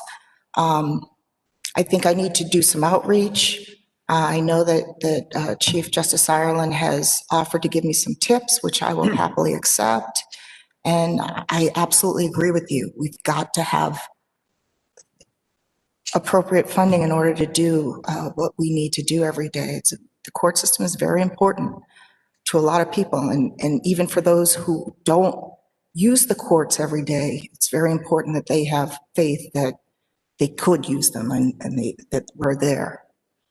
Well, if Judge Ireland isn't going to take the job as the lobbyist, my suggestion would be for the court system to hire one. There's other lobbyists for state agencies that get hired, and sometimes they're ex-legislators or ex-senators or people that are good, that have good relations with the reps and senators. And I think it's important that the court system have one of those. I think years ago, the juvenile court used to have a sort of a lobbyist that would advocate for them, but I just think it's too important just to come over and say, please, fellas, what do you think? They're never going to give it to you like that. It's got to be somebody that knows reps and senators well and knows how to move over here. So I think hiring a lobbyist would be money well spent. If we can find the money. Yeah. Yeah. Well, it's money that's going to probably one of the only jobs where it's money that's going to end up getting you back 10 or 20 fold for that salary. Yeah, I'll have to look into that seriously. Because this is just not right to have this much money out of a state budget. I'll ask you the same question I asked Judge Gantz when he was here.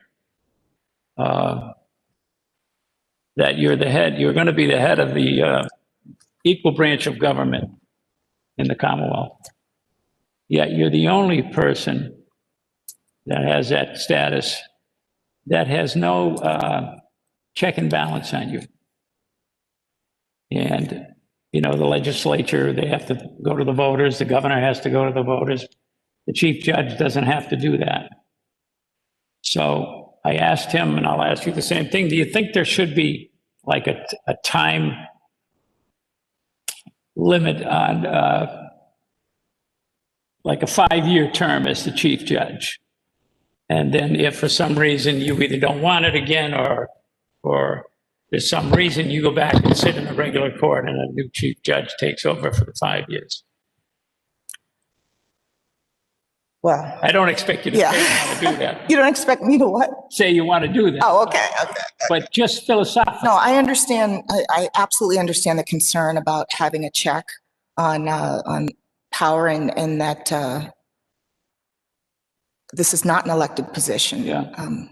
I still feel like we are accountable to the people, frankly. And I mean, for my part, I hope that you feel comfortable with my track record, what I have done as a lawyer, as a trial judge, as an appellate court judge, and feel like you are comfortable with how I would perform as chief of the SJC. I take it very, very seriously. I'm totally confident with that. That's not the issue. My issue is, you look at the court system, every other chief judge is a time limit.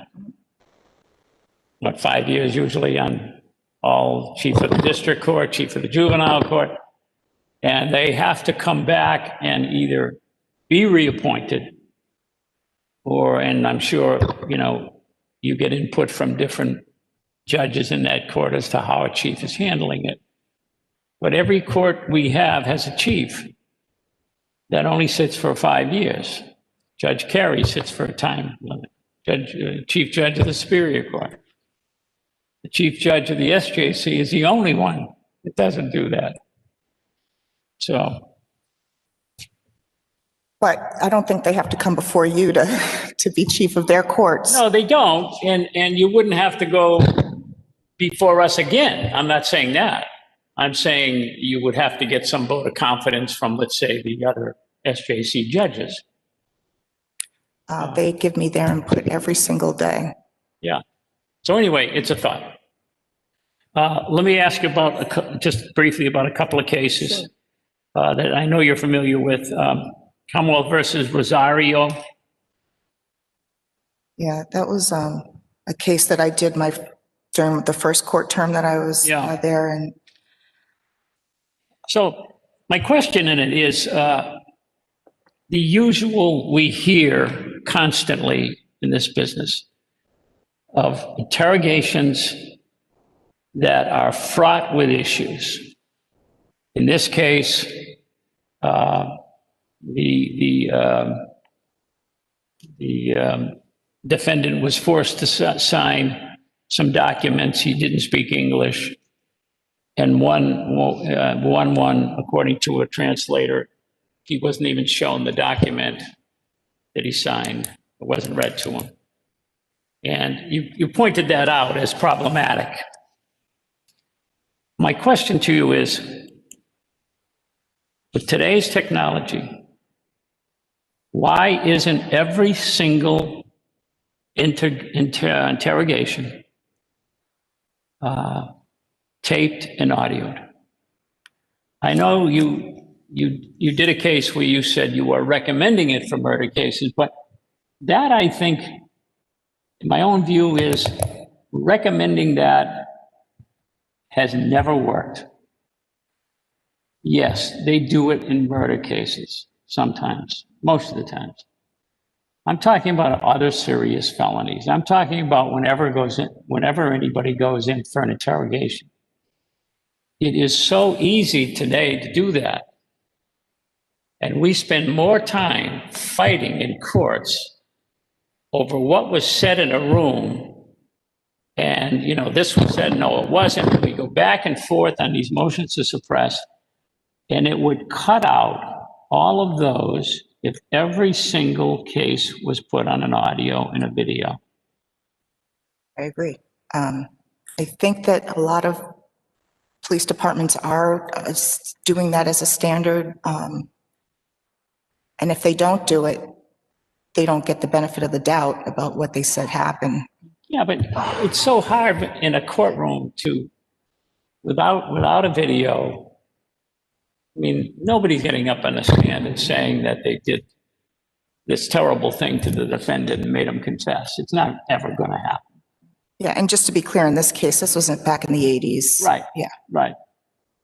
But it came up. Absolutely. Before you. But that's still happening, those things. And you hear from your client saying, this is what happened in the room. The DA says, no, it didn't. And now we're into 3-4 hours, sometimes more hearings, cross-examining the police, when we don't have to do that if everything was recorded. And today, I assume right now, and everywhere I go, there's a video of me. Right. And I think the only place there isn't a video is in these interrogation rooms for some reason. So I'd ask you to kind of think about that. It would just save so much back and forth needlessly. And I know some police departments have cameras in the cruisers, what do they call them, grill cameras. They show people doing field sobriety tests.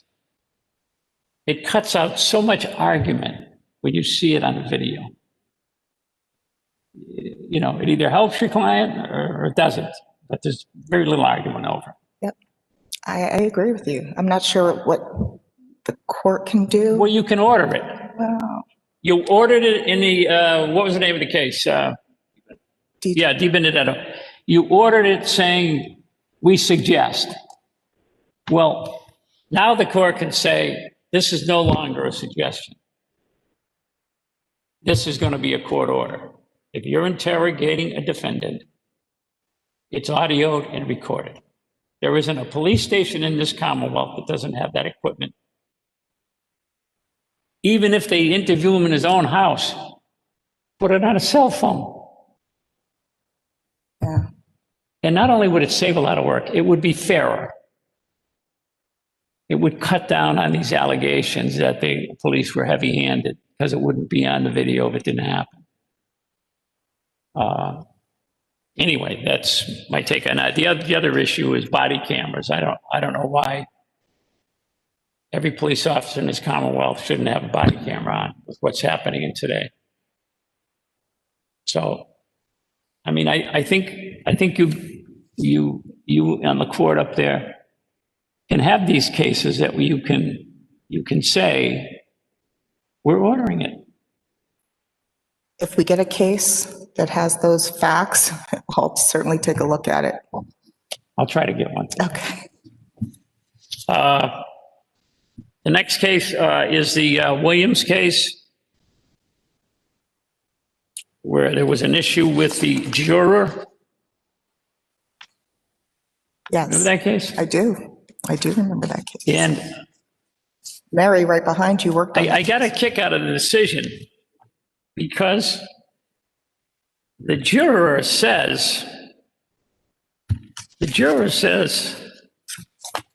it's a black lady. She says that she's asked by the judge why you raised your hand. And she says, yeah, I work with like low-income youth in school setting. I work with a lot of people who were convicted of, like, teenagers who were convicted of drug crimes.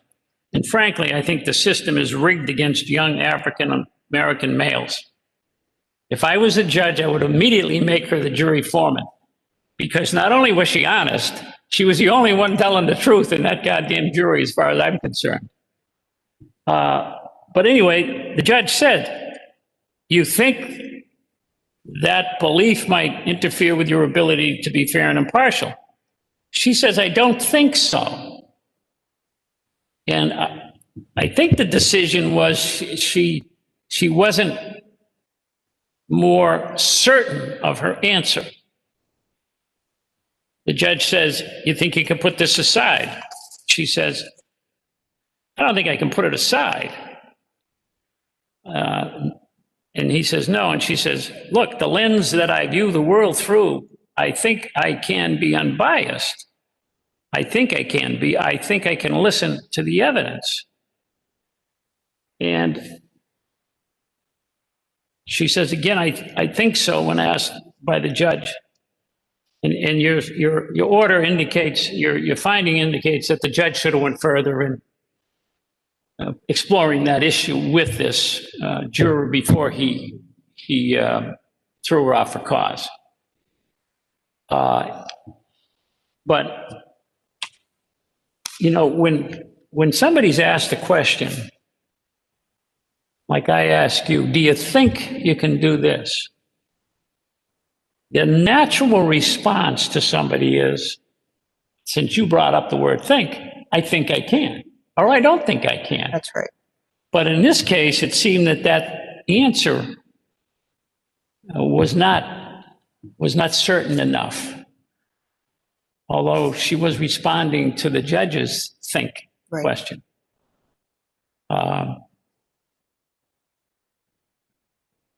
Anyway, let me ask a question. General question, philosophical question.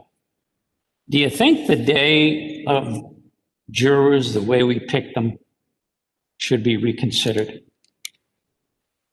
Say more. And do you think that we should have professional jurors?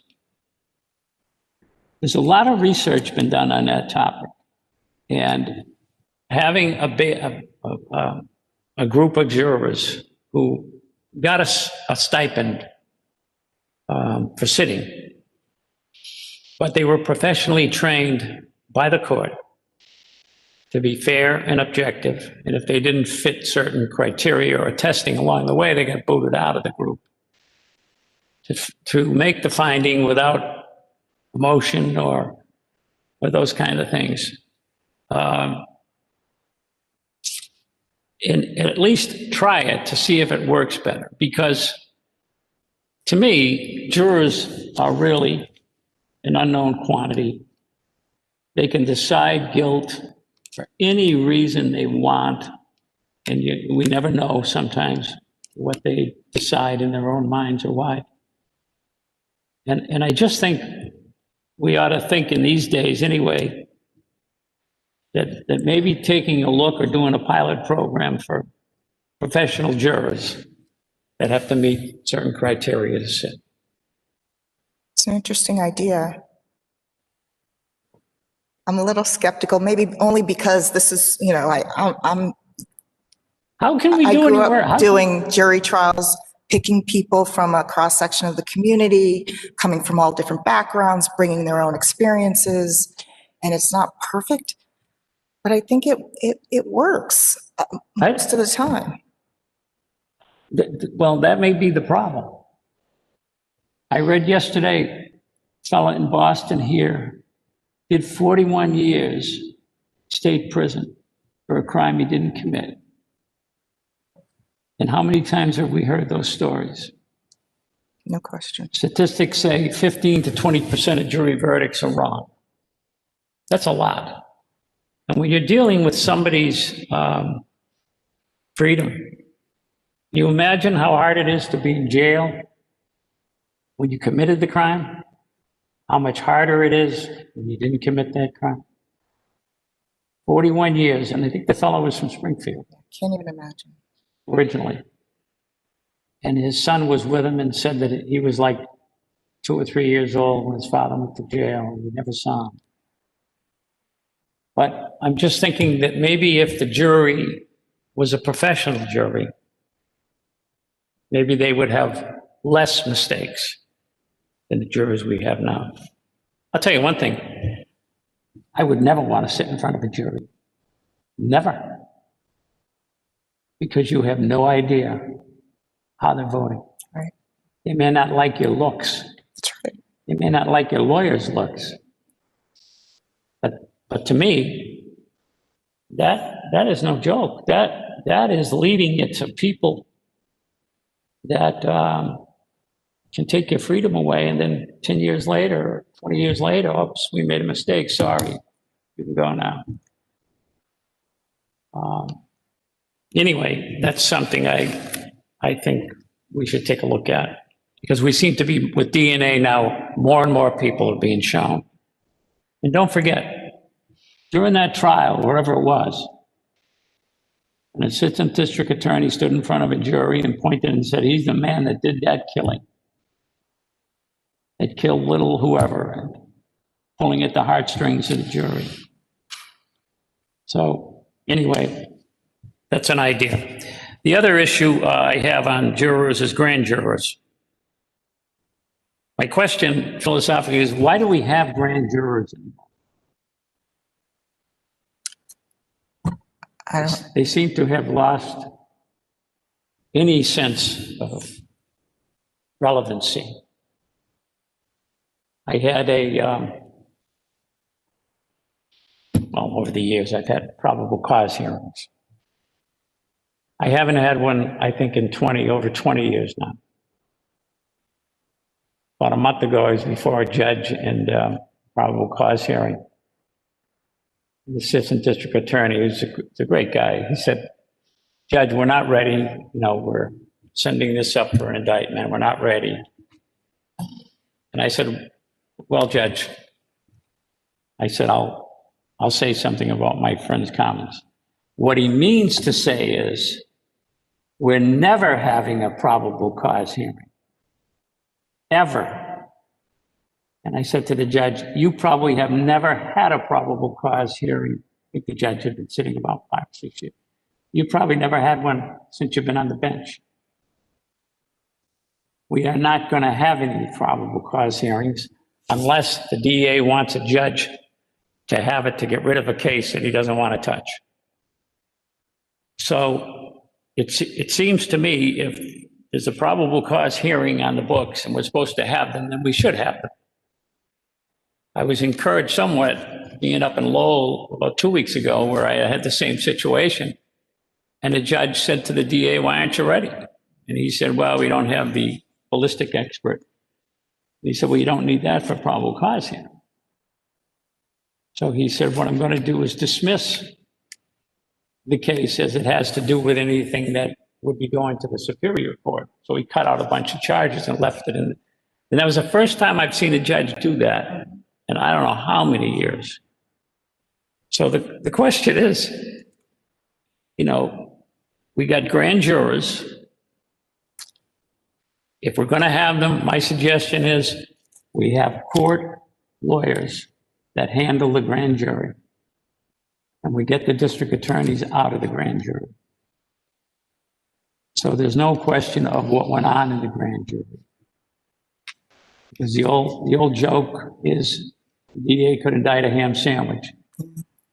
I don't think that's too far off. So to me, either we make grand jurors relevant for what they were intended for. And the only way I think you can do that objectively and give a sense of transparency is to have lawyers that work in each county for the court system that handles the grand jury, gives the grand juries all their rights, what they can do. They can hire an investigator if they want. They can do all these things that they're never told. Yeah, I mean, the only problem with that would be separation of powers because it's up to the executive to bring the charges, so the judiciary can't get involved in that. But I absolutely understand your concern. Well, it seems to me it's okay. The other case I had was I had a case. I don't think it's on your list. It was Commonwealth versus Rogelio Buckley. Buckley. You remember that? Yeah, I think so. And it was an inventory search, an automobile. No, strike that. It was not. That was my notes on asking you a question. But it had to do with a traffic stop. And there was a passenger in the passenger seat. Yeah, he got out of the car and they found a gun under the passenger seat. My issue with the case was let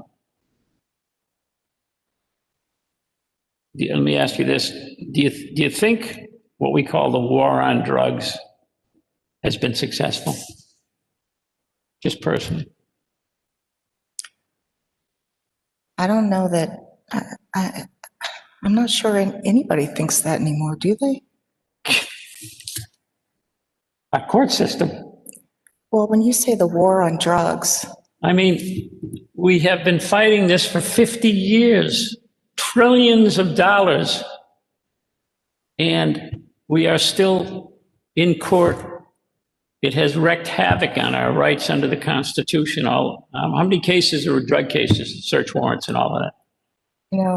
It's gutted our rights. It's a problem.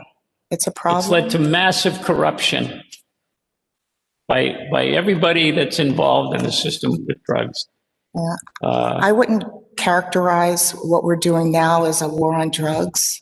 There are laws on the books that are being prosecuted. Yeah. They need to look at those laws. They need to look at the sentences that result from convictions. There's a lot of things that need to change. But I think that what started in the 80s, it's not quite what's going on now. There's no question. There's a lot that needs to be fixed.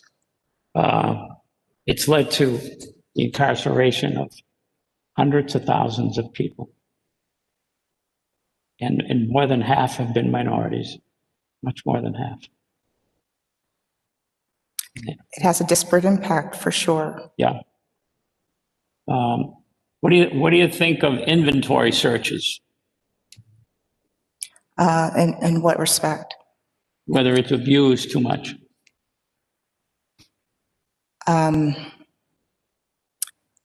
Unfortunately, I mean, the rule is if you're going to take the car, you get to look to see what's in it before you take it. Why? In order to make sure that they don't, they don't get accused of having taken something out of the car. I mean, that's... Okay, but for that, these have turned into, in my opinion, nothing but a pretext to search. So you have to look at why you're taking the car in the first place.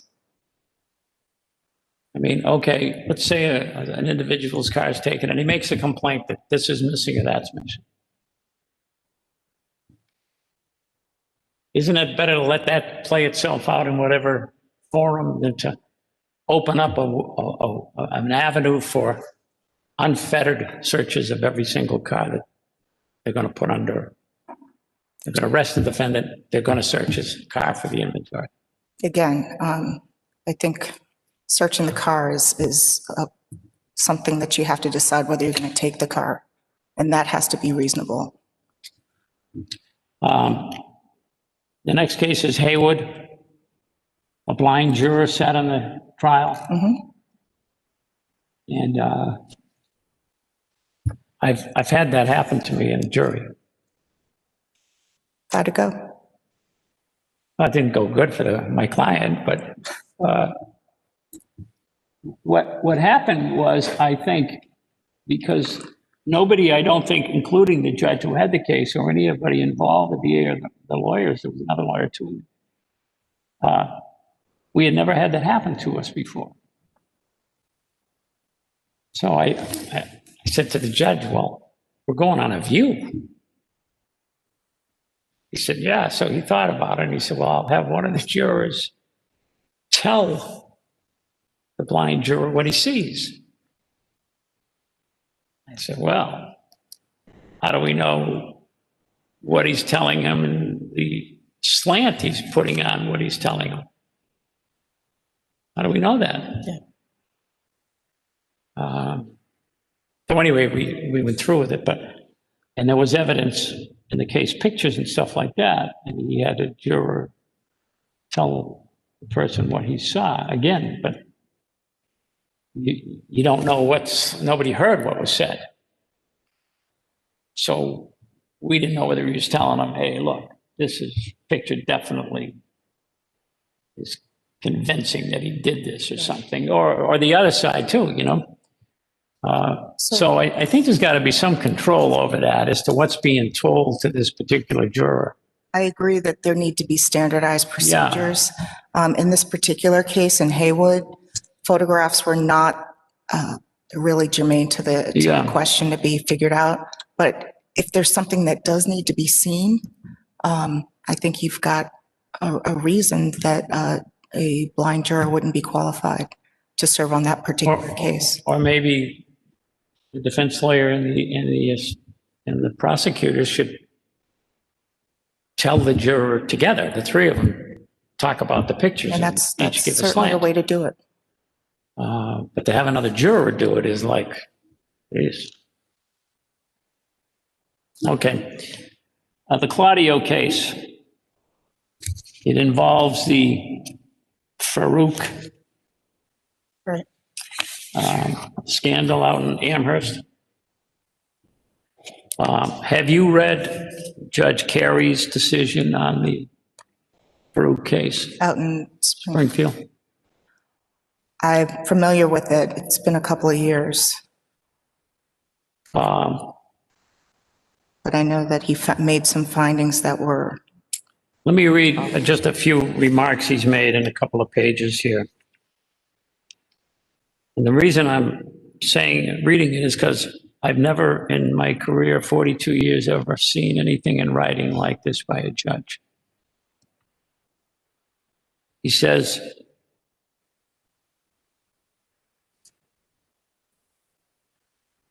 that the defendant's more controversial allegations is that the Attorney General's office committed egregious governmental misconduct by withholding from them exculpatory evidence about the scope of Farouk's misconduct. He says the Attorney General's office patently baseless defenses for its withholding of exculpatory evidence. Most recently and surprisingly, in 2017, the Attorney General's office denies having had any legal obligation to turn over the mental health worksheets to the district attorneys,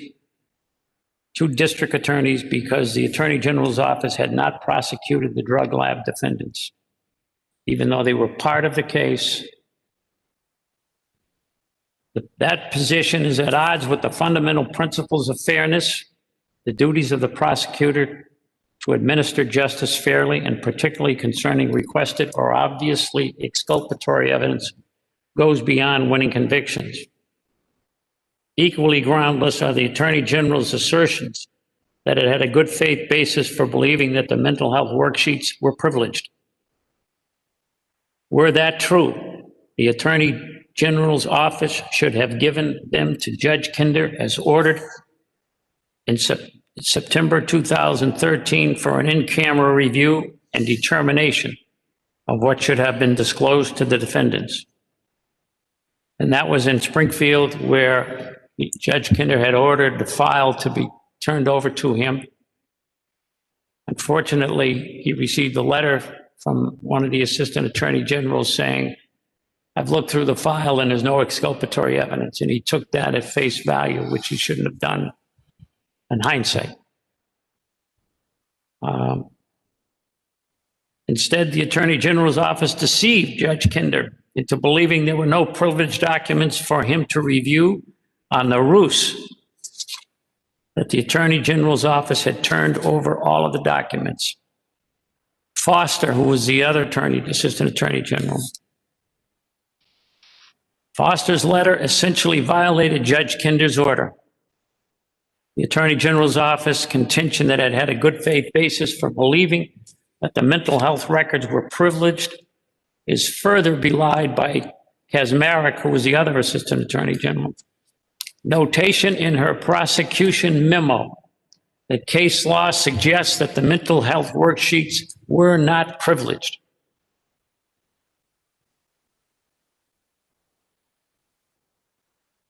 Despite the drug lab defendants' diligent discovery efforts, Kaczmarek and Foster managed to withhold the mental health worksheets through deception. They tampered with the fair, just administration of justice by deceiving Judge Kinder and engaging in a pattern calculated to interfere with the court's ability, impartiality to adjudicate discovery. Kaczmarek and Foster's misconduct improperly influenced and distorted Judge Kinder's fact-finding and legal conclusions and unfairly hampered the defendant's presentation of evidence. This conduct constitutes a fraud upon the court. Moreover, the misrepresentations did not stop in 2013. I do not credit Kaczmarek's 2016 testimony, relied upon by the Attorney General's office, feigning that she forgot about the mental health worksheets and erroneously assumed that they had been turned over. Mental health worksheets were the subject of repeated communication to which Kaczmarek was a party in 2013 and were chief reasons that she sought to block the defendant's discovery. Kaczmarek knew the mental health worksheets were exculpatory admissions by Farak, and the drug lab defendants were entitled to them. At every opportunity, Kaczmarek and Foster foreclosed the defendant's access to mental health worksheets, compounding Kaczmarek's misconduct and Foster's misrepresentations was Foster's inexcusable failure to undertake any review of the discovery despite unequivocal directives to do so by Kinder and Reardon. Kaczmarek and Foster's conduct is reprehensible and magnified by the fact that it was not limited to an isolated incident, but a series of calculated misrepresentations. Had the Attorney General's office made timely disclosures of the mental health worksheets, many of the defendants before me now, as explained below, would have obtained discovery to support their claims for relief and would not have spent as much time incarcerated. How do you stop that? So I know in Claudio, I described the conduct of the prosecutors, and you know, over 24,000 cases were thrown out as a result. We did what we could when we found out what, and it got to us. Yeah, no, I'm not troubled by the court, but to me, anyway, and most of these defendants, people of color and other minorities, and they stayed in jail I think for another 14 or 15 months until Judge Carey got involved with this and issued his order. To me, if you do something like this as a prosecutor, and you cause somebody to be in jail for that much time when they shouldn't have been, my opinion is you should have to do the jail time that they had to do. And if that were the case, this would stop. This would stop. Because it doesn't seem to me that there is any necessity for, and it's a minority of prosecutors, believe me, but there's no incentive for somebody who thinks like that not to do it. Oh, yeah, this case is different. They got caught and they got embarrassed. But they didn't pay much of a penalty after that. I don't even know today whether they've been finished with at the Board of Bar Overseas. I think it may still be winding its way through, and it may end up before us, but that's the only reason you can understand why. But even that, there's people that went to jail, that stayed in jail for 14, 15 months because of this terrible action by these individuals. And to me, the only way you stop it is by, if somebody does something in our system that causes somebody to go to jail unfairly, then that's a penalty you pay for doing it. And then it'll stop, I think.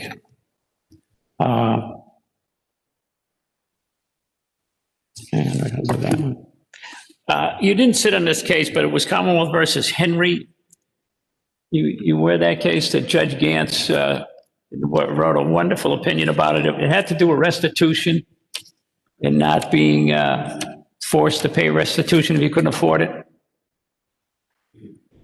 I'm not familiar with Yeah, so he said that you can't make as a judge an order for restitution if the defendant cannot pay it. And you can't be violated on probation if you can't afford to pay the order. He also said that the order of restitution shall be determined by if it's stolen from a commercial place like a store or something, not the sale value, but the wholesale value they paid for it. And it's caused a lot of griping by people that say to me, well, now people can steal whatever they want, they don't have to pay it. Well, it's probably true, but Judge Gantz, and I thought a very well-written opinion, he said, look, why are we chasing people and putting them in jail because they can't pay, they don't have the money to pay? And we're doing all this work, but we're never going to get the money anyway, the restitution. But anyway, I thought I'd bring it up because it was a great case for Judge Gantz. What else do I got for you? Oh yeah, my little thing here. And I believe last time you were here, you and 4 other nominees for the SJC said that it would be ineffective assistance of counsel and malpractice to waive a jury trial before you knew what judge was sitting in the courtroom when you were at. And it has to do with this jury waiving cases, and more often than it's really a district court issue. But we still have judges that want somebody to waive the jury, and then they're going to have a trial in a month. But they have no idea what judge they're going to get. And although I love all the judges, some of them have never said not guilty in the entire time they've been on the bench. So I would not want a jury waive with one of those judges, obviously. You go to the jury. And even the form, it's called a pretrial conference report. Judges say, I want to get that filed. Well, you don't even know what day you're coming back on the jury. And in it, on the back page, it says, case information, parentheses, binding. with jury, jury waived. And then in parentheses, it says, prepare jury waiver from the court. Right then and that, when you sign this. So what I write on it, and nobody's yelled at me yet, I write, unable to make that decision at this time. Smart. But my question is, why is it even on here? Binding, what does that mean? And it's not judge shopping, because when I am in a court, or Counsel Kennedy the same way with this stuff, and you say, okay, I'm going to put it down for trial, Judge. And he says, well, jury waived. I said, I don't know. It's not judge shopping, because I don't know who I'm getting when I come back. Right. And even if I look at some schedule that's hanging around for a month, they're month schedules, and it says, Judge so-and-so is sitting on this day. When I get there, he may bang in sick. He may be in another courtroom that day, not in the one he's supposed to be in. So, but again, we have this form that, and some judges, they stick to it. And they want to take a jury waiver. You're going to come back in a month. I agree with all you judges in the SJC that said it's malpractice, and I cite that to judges. Is that right? I said, I don't want to commit malpractice or ineffective assistance. So anyway, I would ask you to look into that and see if you can get this foolish binding thing out of the way. Sounds like you figured out how to get around it. You can, but if, I don't want to get into a beef with the judge. He holds me in contempt, and then I have to call the SJC to get me out of jail. Fair enough.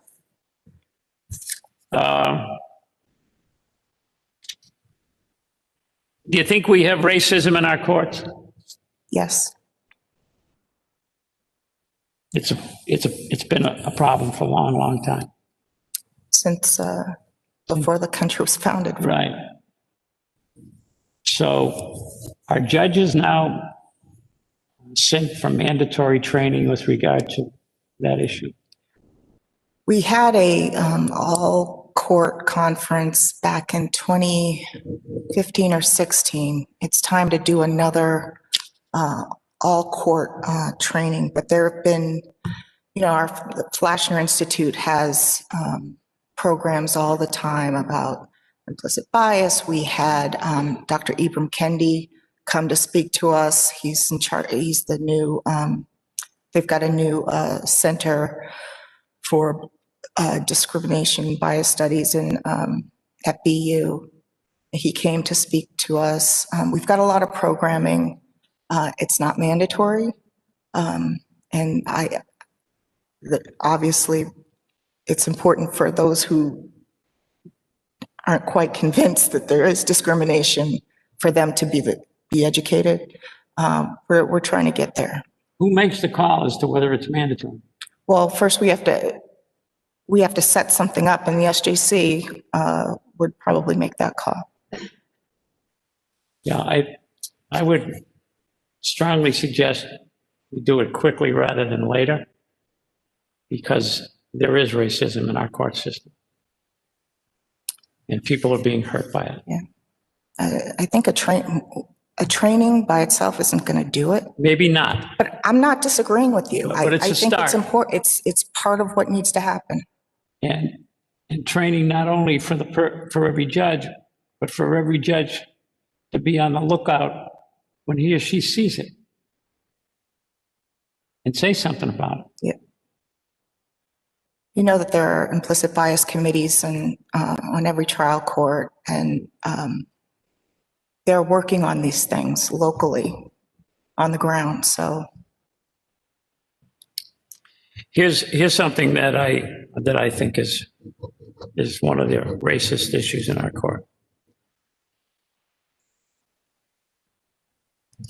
We represent a person from a minority community. And by the time he's 20, 24, 23, if you look on his record, and he has no record, it's unusual. It's a rarity. because people in minority communities interact with police much more so than, let's say, the young people in a town like Long Meadow or Wellesley. And their interactions usually end up with some sort of an arrest and charges. So to me, and I ask this question rhetorically, I know the answer, why do we look at somebody's record? Why does a judge look at somebody's record? And I'm used to it from when I was on the police, and I'm used to it for 42 years in the court. Something we do all the time. But lately I'm saying, why do we do that?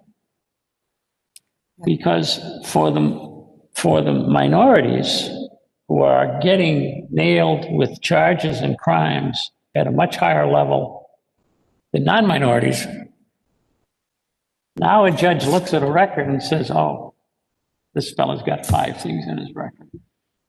I'm going to have to punish him more now. So I don't think it's fair, first of all. And I always was under the impression that once you committed some crime and you served your time or you did what you were supposed to, you paid your debt to society. That may be okay for society, but it's not for our courts. It's used against people all the time, and it affects minorities much greater than non-minorities. Why not just sentence somebody based on the crime they committed? It's like what the court system now does, I hear, the progressive discipline for employees. Well, that's what we do to defendants, I guess, by looking at records. The more he has, the more we punish. Doesn't matter why the first crimes were there. Well, he pled guilty. Well, of course, most people plead guilty. They don't take the chance of getting punished more harshly by going to trial. So I think that should be done away with. Just me. I think it has its origins in a racist tent whenever they started using that.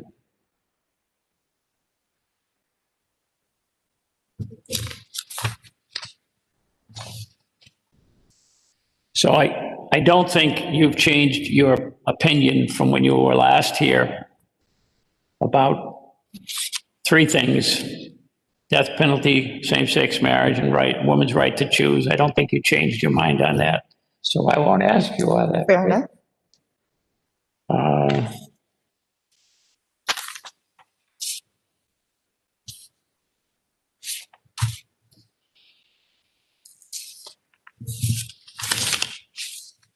Okay, so I think you've done a great job as an SJC judge. Wonderful job. Thank you. And I think you're what's needed for the top job today. And as I told you, I am not going to vote for you anymore after this vote, okay? So if you're going to go to another court, okay, I'm not going to vote for you. Fair enough. All right? I wish you well, and I know you'll do well.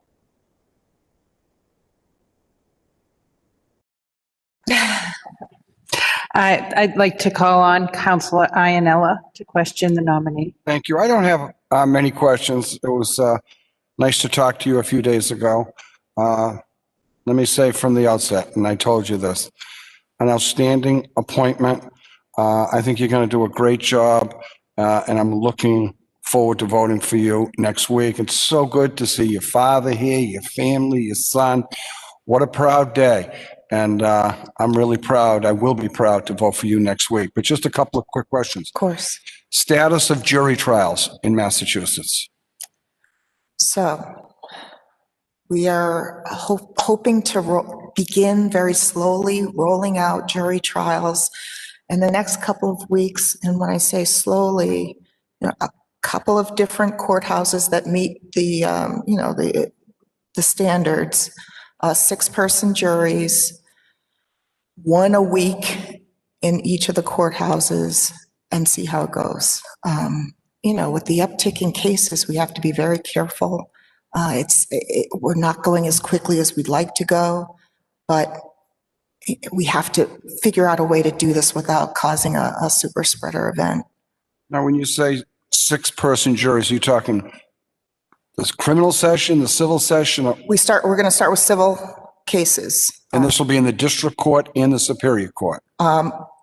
Definitely. I don't know that that's all been ironed out yet. I know district court is talking about doing it. I know that there are places, some district court houses. And I'm not quite sure where we are. I don't think that there's going to be a superior court case in the first pilot program, but it's being contemplated. So at this point, no, we're not going to reduce the jurors from 12 to 6 in the superior court. We're going to hold off on that. So, right. Okay. Nothing's been decided about superior court. Let me ask this question. Let's assume a lawyer or whoever, litigant, says, I don't feel comfortable because I know this council and the lieutenant governor, people can meet, but most of us do it by webcam. The lieutenant governor and me as well, many times don't show up. So let's assume a jury trial is scheduled in the so-and-so district court, and it's my case. And if I ask for a continuance, do you expect that to be automatically granted because of the COVID situation? Some people, I have asthma. Other people have other medical issues. What type of, I'm concerned about how easy is it to get a continuance under these circumstances? I think there's going to be a case that we're going to be hearing about whether people have to come in or, what the situation is. So I can't really speak to anything in particular right now, but I do know just anecdotally that you may know more than I do, but that judges will look at whether there's a necessity to come in, if it's depending on the type of hearing. And I think that people are trying to work, for the most part, things out. I know a lot of hearings are being done by way of Zoom, and that's working well. So, are you suggesting that these jury trials may be done by Zoom? Oh no, I'm sorry. I thought we were talking about hearings. No, I'm talking about a jury trial. Right. Let's assume attorney so-and-so doesn't feel comfortable at all. Like the lieutenant governor and many counselors, including myself, don't feel comfortable showing up here. Despite the fact that there is social distancing, we don't like showing up. This is a real exception. Is it going to be routinely allowed? Because lawyers have asked me this, that a judge will grant a continuance, and what type of direction will you give these district court judges? So I do think we have a case coming up next month that involves these issues. And so let's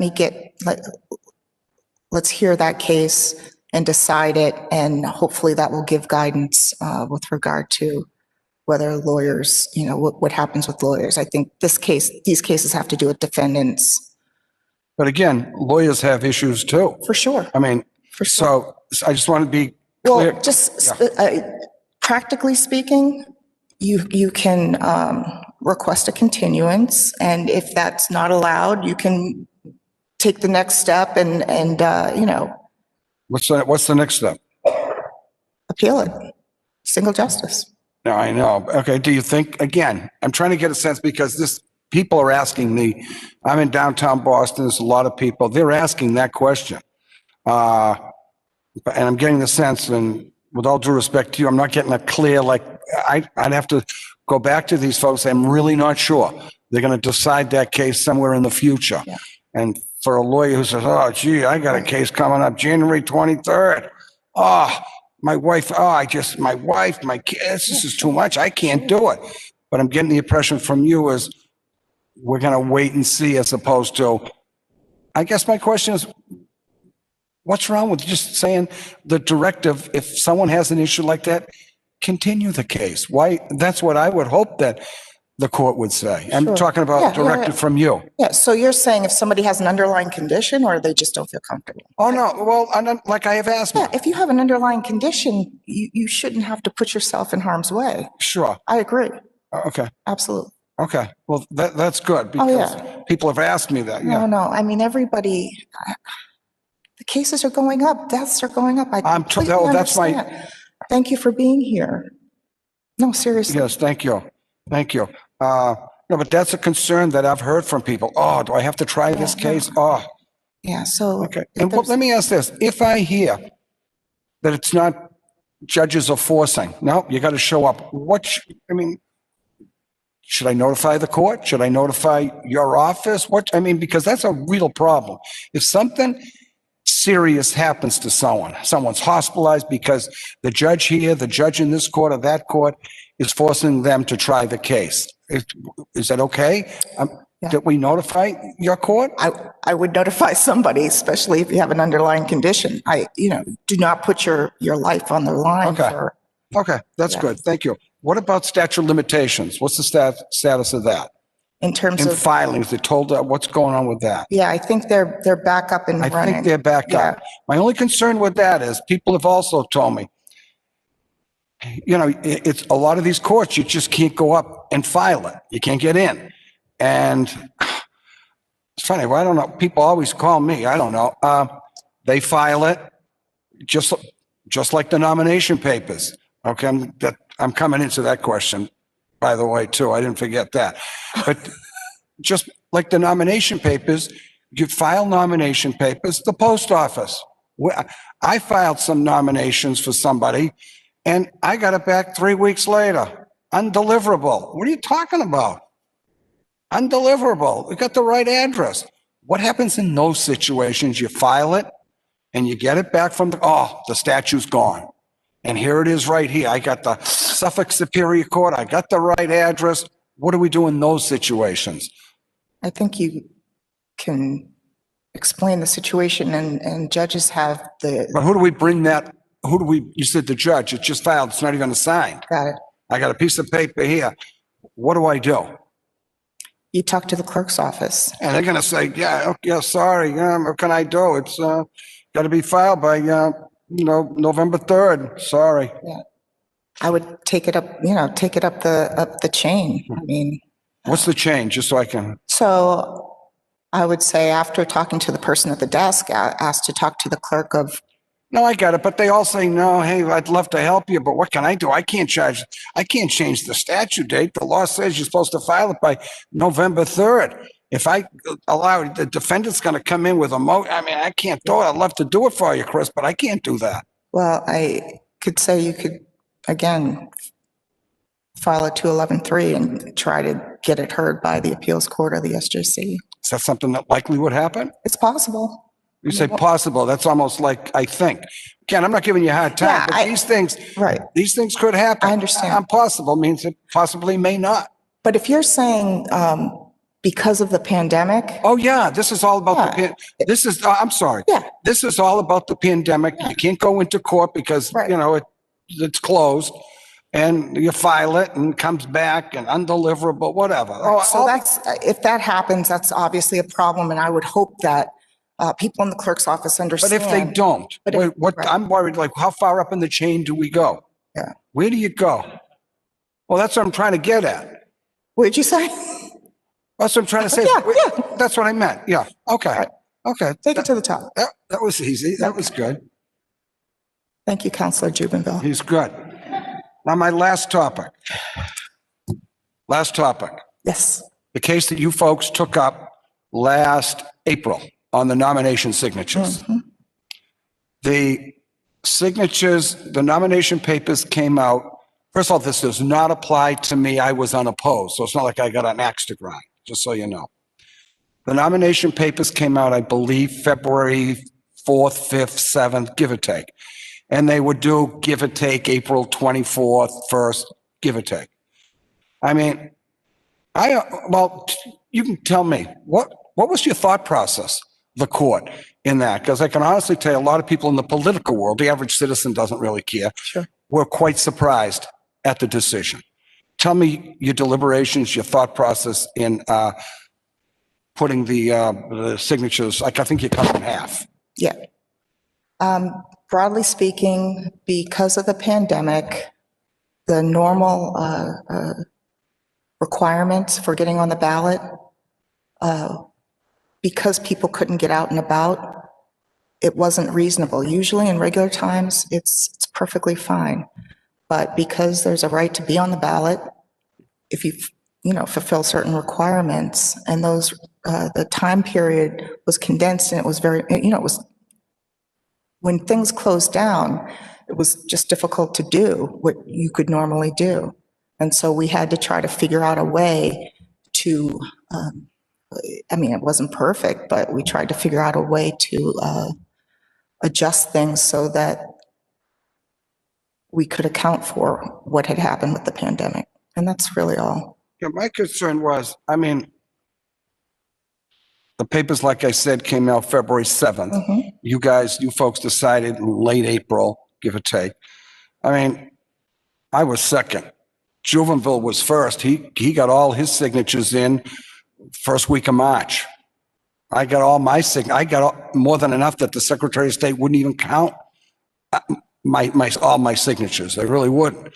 So again, it just did not apply to me. But if it did, I would have said, Jesus, I did it. He did it. She did it. He did. Like, come on. You have 2.5 months to get it. Why are you giving them more time? That's number one. Why would you give them so much more time? It's not like these people didn't know this was an issue. It didn't suddenly happen overnight. We knew mid-March that there was a problem. There's all different ways you could get the signatures, and then you reduced. How did you arrive at reducing it? Was there like, okay, let's do it 3/4, let's do it 25%? How do you come up with 50%? I think it had to do with the timing and, how much time they had left. I don't remember specifically, but we tried to figure out a way to make it fair. There's no more or less to it. The concern that I have,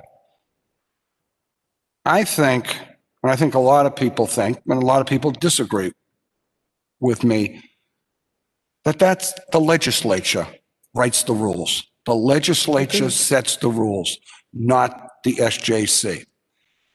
And if I recall, there was talk, and you'd see it in the newspaper, that the legislature, and there were bills by representative, actually in my district, I forget his name, to reduce the signatures. So it's not like the legislature wasn't even thinking about it. They were thinking about it.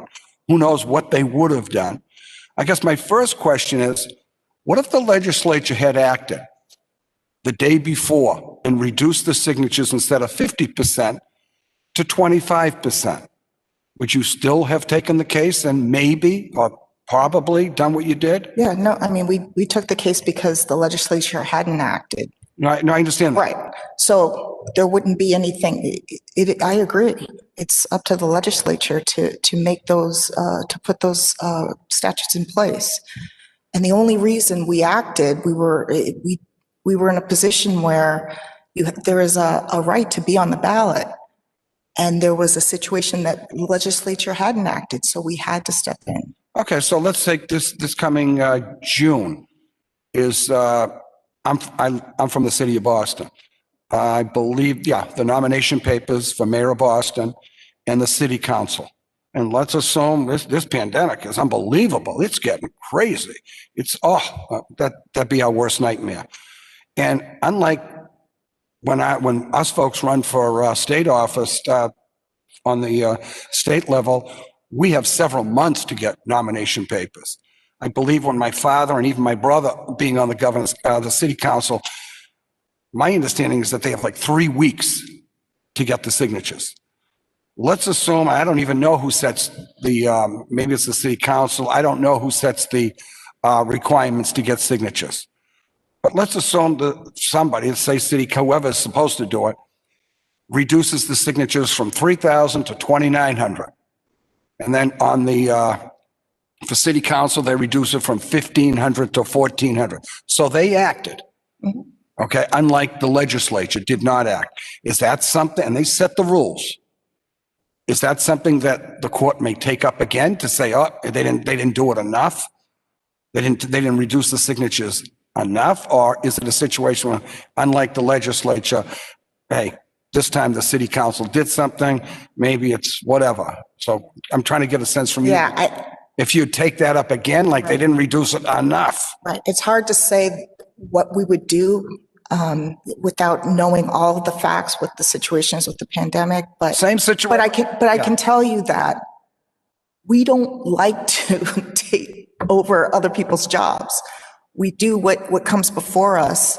And again, it would have been lovely had the legislature acted before we did. But time was going by. We had to do something. Yeah, no, I understand that part, even though I disagree, but I totally understand and appreciate it.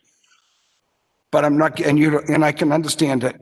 If they had reduced it by 15% instead of whatever you folks gave, 2 weeks or 1 week, and if they reduced it by 3 or 4 days, you can't give me a definitive answer today whether or not what you would have done. I can't but same fact. But I can tell you that it's up to the city council or the city of Boston to make their rules.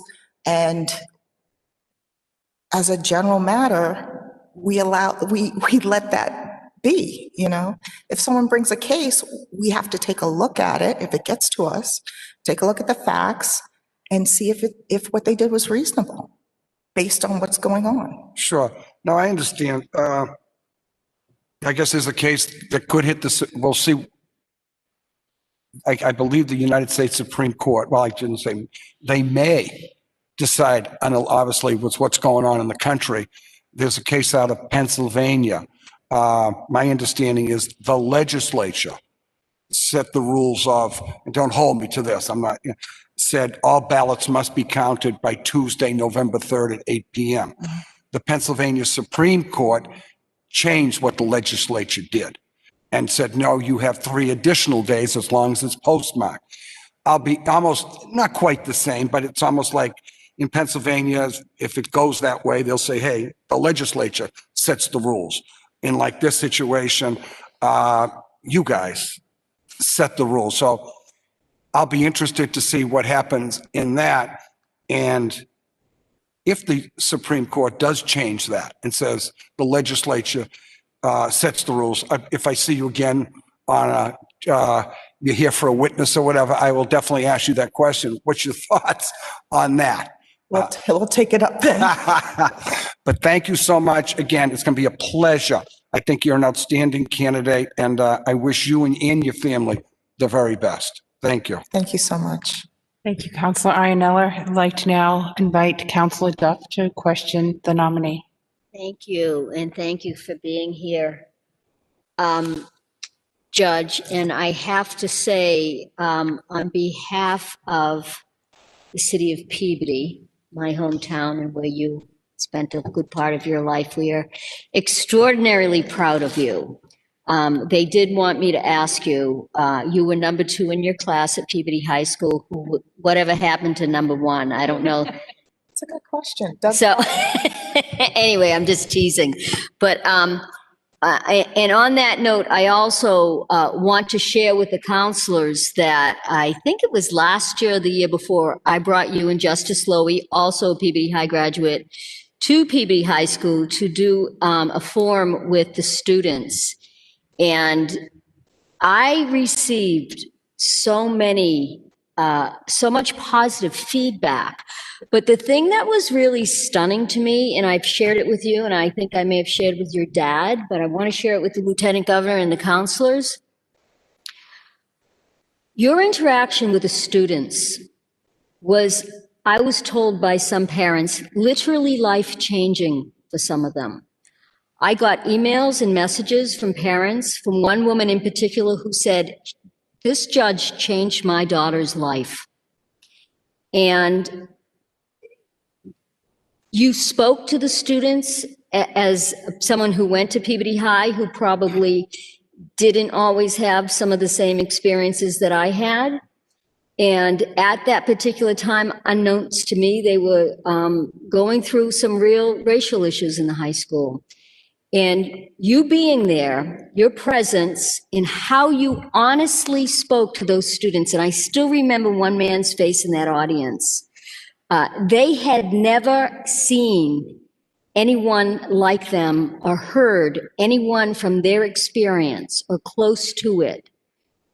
And it was profound, and I thank you for it. And it is one of the reasons why I ask judges many times, particularly if you've gone to public school, to come back and speak to the kids, because it matters. It matters. And it's just a bonus gift to me that you happen to be African American. But the fact of the matter is you're sitting in the chair because you are the best person for this job. Bar none, hands down. And there was some stiff competition. So let me get that cheerleading thing out of the way and ask you a couple of questions. First, some things in your resume, I guess I'm going back to cheerleading a little bit. These are great. Some of your extracurricular work or pro bono, whatever we want to call it, is terrific stuff. I actually, through what our country has been through this year and continues to go, this trial court race and advisory committee, frankly, I would love, and this really isn't your responsibility, but this last sentence, our goal is to find ways to combat implicit bias through education and self-assessment. And boy, is that the truth. And I would love to see something like this, frankly, come to the Governor's Council. I think we can all do self-assessment, even people like me who think we're so, liberal and we know everything. This is really a time for a deep dive. And so off of this, I would love to talk to you about something like that, because I don't think we can ever have enough education. You're Changing Lives Through Literature program and work on that. You talked about that at your last hearing. I think it's tremendous. You shared with me a book that affected me so much that I was literally screaming when I was reading it at times because it was so outrageous, and that's Just Mercy. And you talked to the kids at the high school about that book. It's now become a movie, although the movie doesn't get into some of the really great parts, but terrific program. And thank you for being part of it. I will be asking you what else to read. I've never talked about this, but I do talk to the governor a lot about what I should be, or what he is reading, and we share books. And lastly, before I really get into the questions, your memberships are great. I don't know that if everybody here knows what all these things mean. I had the privilege of going to school in Washington, D.C., and one of the things that was life-forming and life-changing for me was the truth of the matter is I went to school with a lot of really rich people, and I was a middle-class kid. So I had a couple of jobs, and one of them was off campus, and this was in the 80s before we had the metro. And it was life-forming for me to, one, be the only white kid in my place of work, and many times to be the only white person on that bus. And it had informed me then, and it informs me now on how I see the world. And not everyone can have the experience I had. I was lucky, I was blessed. I've been blessed in my life through many, many things. But hats off to you and our new vice president-elect, because your sorority is probably the most powerful group of women in the country right now. Alpha Kappa Alpha. When I saw that, I know what these other groups are just because of, but that's, wow, good for you. Okay, to questions. Do you think, and these are not, I'm not about gotcha questions, I'm more curious on things of this. Do you think judges should be allowed to veer from the sentencing guidelines? And do you think if they don't go by the guidelines, that the sentence they give should be upheld? Yeah, so the sentencing guidelines are just guidelines. They're not, they're not something, they can be used as a tool. Not everybody uses them. Right. They give you guidance. So yes, I think that a judge should look at what the circumstances of the case are, look at the defendant who's sitting or standing before him or her, and fashion a sentence that makes sense. Okay, great. My next thing is, and Council Jubenville touched on some of this. We know that we don't get enough money in the courts. You and I had a conversation about that. One of my big issues is the community courts, and I don't believe we have access to justice if we don't have community courts, because we don't have a great public transportation system. And if you can't get to court, you don't have access to justice. And it really impacts lower income people more than anybody else. I live in Gloucester, Massachusetts. Now, I thought it was a peninsula before I moved there. I've learned it is actually an island. There are people who don't leave the island. And it's a real thing. And our community court is old school. We're upstairs from the police station. And so it's a completely different feel. I really tortured Governor Patrick to keep that court open. And I think I really did torture him. And I'd like to hear a little bit of your views, and I don't want to do a deep dive. You and I talked a little bit about it, and I think it's more of a conversation for later about, some of the mechanisms of how we do this, but a little bit about your philosophy and thoughts about the community court system and their role to play in Massachusetts. I believe that community courts are very important. It's important to be able to get justice close to where you live. And I know that there are competing interests, and we have built justice centers that have several different courts in a hub. The hubs. That makes it difficult for people who don't have transportation to get there. And that without question is an access to justice issue. I think that given the move to virtual hearings because of the pandemic, that there may be a silver lining there because people are able to have their hearings without needing to come to the courthouse. And so I think that may be one of the ways we can tackle this issue. Again, not every hearing, not every thing that you have to do at court is something you can do virtually. But it wasn't something we were doing before the pandemic, and now we really, are using that technology. Yeah. And I think it's, this pandemic is a horrible thing, and it's exploding right now again. But I think you really touched on something. There are lessons here for us to how do we use technology, and aren't we lucky we have it to do. What do you see the biggest challenge facing the judiciary in the next year? And do you have any thoughts on how to tackle that? Right in front of me is the pandemic, and trying to make sure that the courts are running as they should to the extent that they can. So that's the immediate issue. You may know that we're also looking for a new court administrator and a new CIO. And so those are things that we've got to get in place sooner rather than later to get some of the things that the trial court wants to get done, including, the technology, the e-filing, things like that. Beyond that, like I mentioned to Councilor Devaney, the chief was involved in so many different projects, and I need to take a look at that. I'm not Superwoman. He was Superman, but I'm hoping that we can figure out a way to keep those things going. They're very, very important. But if we can get people involved, more people involved, in making sure that those programs stay up and running, they're very, very important. And obviously, racial disparities in the system is something that I'm concerned about and want to continue to work on. Terrific.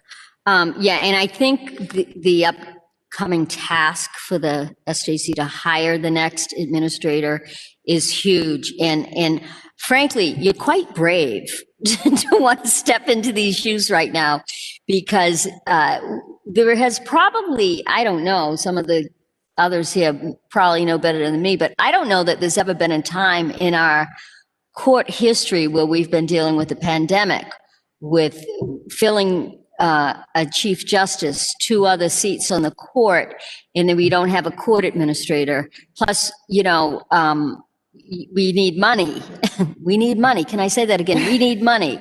And how to get that. And there never seems to be enough to go around. But, I always say the day anybody appears in court is the most important day of their life. And it doesn't matter what they're there for. It doesn't matter if it's an estate, if it's an OUI, if it's a divorce, whatever it is, it's important. And I think your reputation of not just your academic brilliance is not surpassed by anybody on the court. I'm sure maybe your dad, but but also you have a wonderful reputation for fairness and for listening and for congeniality, and that's something that Justice Gantz really was able to do, to bring that gel to the court. I think your challenge is going to be tremendous. You know your colleagues. I don't think that's your biggest issue, but I think it's for the role you're going to have as a leader, leading and walking through this. I'm really glad it's you. And I think you have the skill set for it. One last question. How do you like being on the SJC? It's an honor. Yeah. To be able to serve the Commonwealth in this way and to have a seat at the table and weigh in on issues that haven't been decided before. I take it very, very seriously. I know you do, Judge. I have many pages of things I could talk about. And I'm Italian and Irish, so I could sit here and run my mouth for a long time, but I'm not going to bore people with that. I know we're probably getting close to a break, unless we'll go right to Kennedy. Thank you for your application. I was, as you know, excited about it. And, Godspeed to you. We need you. We're counting on you. No pressure.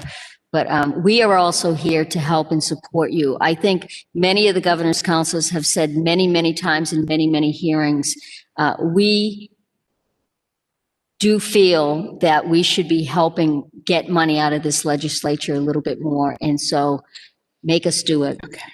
Thank you. Okay, thank you to the counselors for your questions thus far. I suggest we take a break to give Justice Budd a chance to stretch your legs and everyone else, and also join in the tribute to Justice Abrams that begins at 2. Have a little lunch, and we will resume in this room at 3:15. And what I'd like to do is have Councilor Kennedy, Councilor Hurley, and then follow-up questions from the counselors as needed. Okay, thank you. We recess until 3:15.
Hello?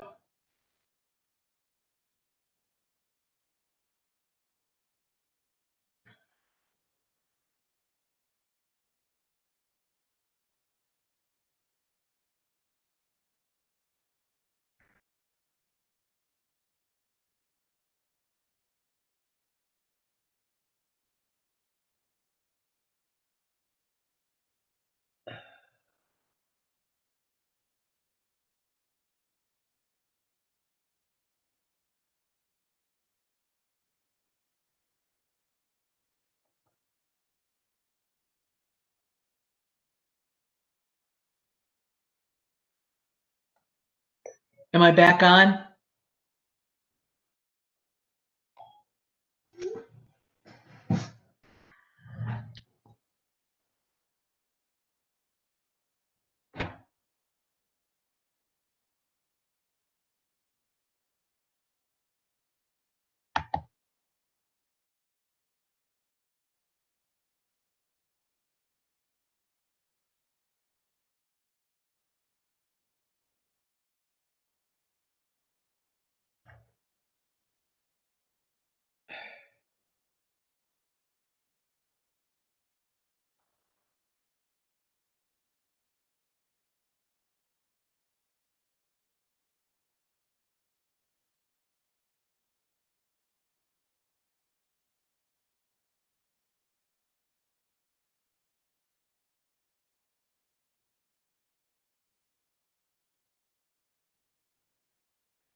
Okay, we are back together here in the Great Hall.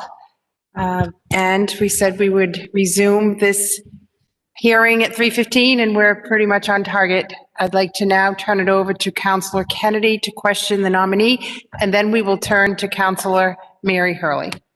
Okay, we're going to be done soon. I've already talked about the things that I'm going to discuss with you. You know, this isn't a gotcha moment. It's important just to get the information out, and it's important that you know that what people are going to talk about ahead of time a little bit. And the thing that I raised with you that I think is the most concerning, as it is all over the world, is the COVID issue in the courts. Okay. Counselor Juvenville and I are probably the people in here who spend the most time in court. I know Counselor Ferrara goes sometimes, but we spend the most time. I've been in court almost every day till COVID hit of my working career for 37 years. We have some incredibly hard-working people in the court system, whether it's the judges, the clerks, the staff, the custodians. They've done some incredible things in a very short period of time to try to get things moving. If people told me 9 months ago I'd be doing things on Zoom from my office, a lot of court matters, I'd be saying, what's Zoom? Yeah, but I am, and we all are. And you got up to speed pretty fast, the whole system, and they're to be commended for that. That said, there's a lot of issues. The biggest single issue I have is the lack of consistency in terms of protocols and how they're handling it in the courts. There is no consistency from court to court. Everybody has different rules. Middlesex Superior Court has different rules than Suffolk Superior Court in terms of when you go on Zoom, if you're on Zoom, if you have to be live, if your client has to be on Zoom, or if your client's appearance is automatically waived unless there's an issue. And it creates a lot of confusion. That's number one. Number two, I'm going to go through them and then you can address them one at a time. There's big issues about court closures when somebody tests positive. I gave you an example of a district court where somebody tested positive on a Monday about 2 weeks ago. They closed the court 2 days for cleaning. And I got to tell you, people think there's some company going in and doing a super cleaning. That's not the case. It's the courts that work hard that'll do a cleaning, but they're not trained for what they might need for this. Then that court did their 2-day closing, did their cleaning, opened up the next day, and the following day they were closing again because another person tested positive. And the problem with the 2-day closing is, as we've learned over the last 9 months with COVID, it's not so much about surface contamination as about contamination through air and breathing. And the people who tested positive, one was a police prosecutor, another person was somebody in the court's office. In this particular instance, they've been around all those other people. Everything I've read says that everybody who's been around someone who tested positive should be quarantining for 2 weeks. And that's not happening at all. They're closing for 2 days. They're reopening with the same people in there. And that just doesn't endanger potential litigants or lawyers coming in there, defendants. It also endangers mostly, because they're the people that are mostly in there, all those hardworking court people.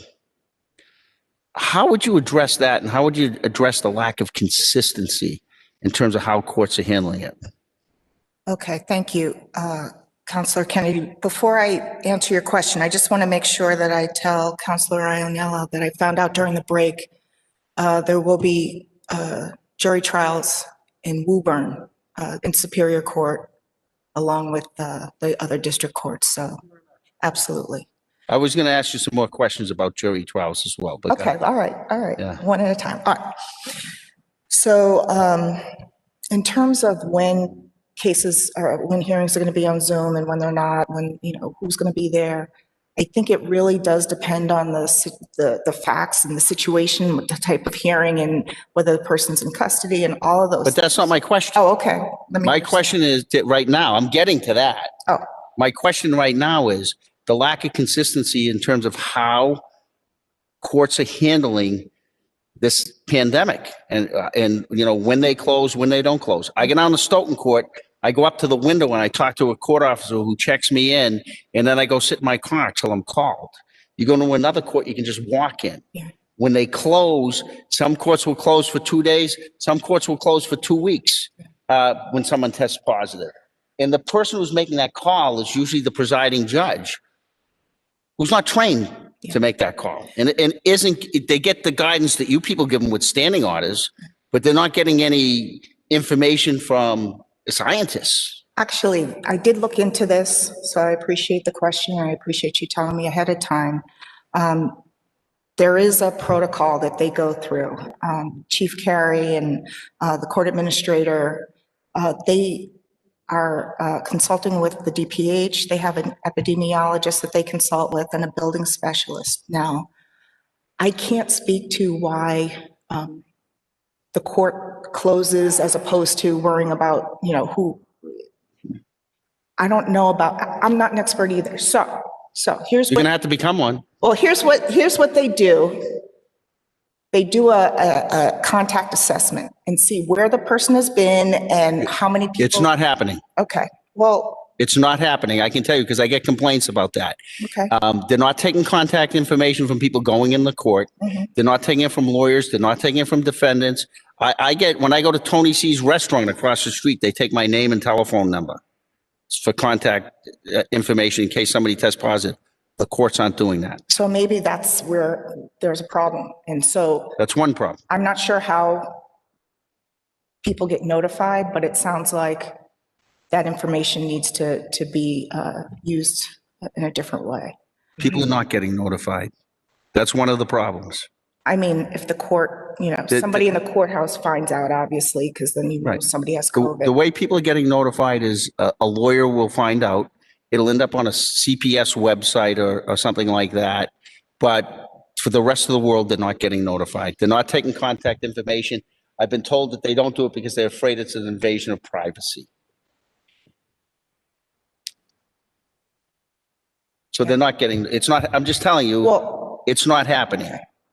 I'm not sure that, I think what I meant is that they try to contact the people that the person who has been tested positive, it's self-report. So the person who has tested positive says where they've been and who they've come in contact with. And the period of time is 6 feet away for 15 minutes total, right? Right. So that's the criteria. It's not just people that you pass in the hallway. So they try to contact those people who they've spent that period of time with. Nobody's keeping track of that. Okay. Okay. I don't expect you to be able, I don't expect you to be able to solve that problem right now. I'm just telling you, it is not happening. I go to court, I see what's happening. I hear the complaints from people. I get panic calls from lawyers saying, hey, why aren't they doing this? Why aren't they doing that? And it's just not happening. And but aside from that, it's the lack of consistency in terms of how each court handles it. Not just in terms of the shutdowns, but also in terms of, I called the list in Suffolk Superior Court 2 weeks ago. Where's your client? Well, I told them not to be here because that's the way everybody else is doing it. Well, that's not the way we're doing it here. And that's not being communicated either. And I think that the one thing that should come out of this is that there should be consistency. And, if the rule is the client's on Zoom with you, the rule is the client's on Zoom. If the rule is that the client's appearance is waived, that's the rule. Depending on what the event is, maybe, but there's no clear guidance for the bar at all. I hear the frustration, and I completely understand. And I know, everybody's sort of trying to figure it out, but I will take this message to Chief Carey. And I think they've done and I really mean this, they've done a tremendous job in terms of getting up to speed, getting things open and using Zoom, which, as I said, I would never even heard of before this started. And they've really done a good job with it. There's been some glitches. Some of them I've told you about, I'm not going to get into, in terms of Zoom and bridge lines, which I don't like at all. That's where you're on the phone in a group. I think that they should just be eliminated. I don't think they work. I think that it's a really bad idea. But all right, to move on to jury trials. Okay. As a criminal defense lawyer, I am very, very concerned about starting up jury trials too soon. And we are. The pandemic, the numbers are just going through the roof. Okay. We're almost where we were in March and April. The governor, I read, just reopened some of the hospitals, for the overflow hospitals. And, why are we rushing to start jury trials when things are getting worse, not better? That's number one. Can I answer that before you go on, just so I don't forget? Yeah, please. So it's a very difficult situation. Right. We have to balance, obviously, safety, and that's paramount. We don't want anyone to get sick and die, but we also have to worry about the defendant's constitutional right to a jury trial. And we have people who are languishing in jail waiting for their time. So we just have to figure out how to try to get started. That does not mean that if it's not going to work because of the COVID numbers or, for whatever reason, then we'll step back, take a look at what worked, what didn't work, and regroup.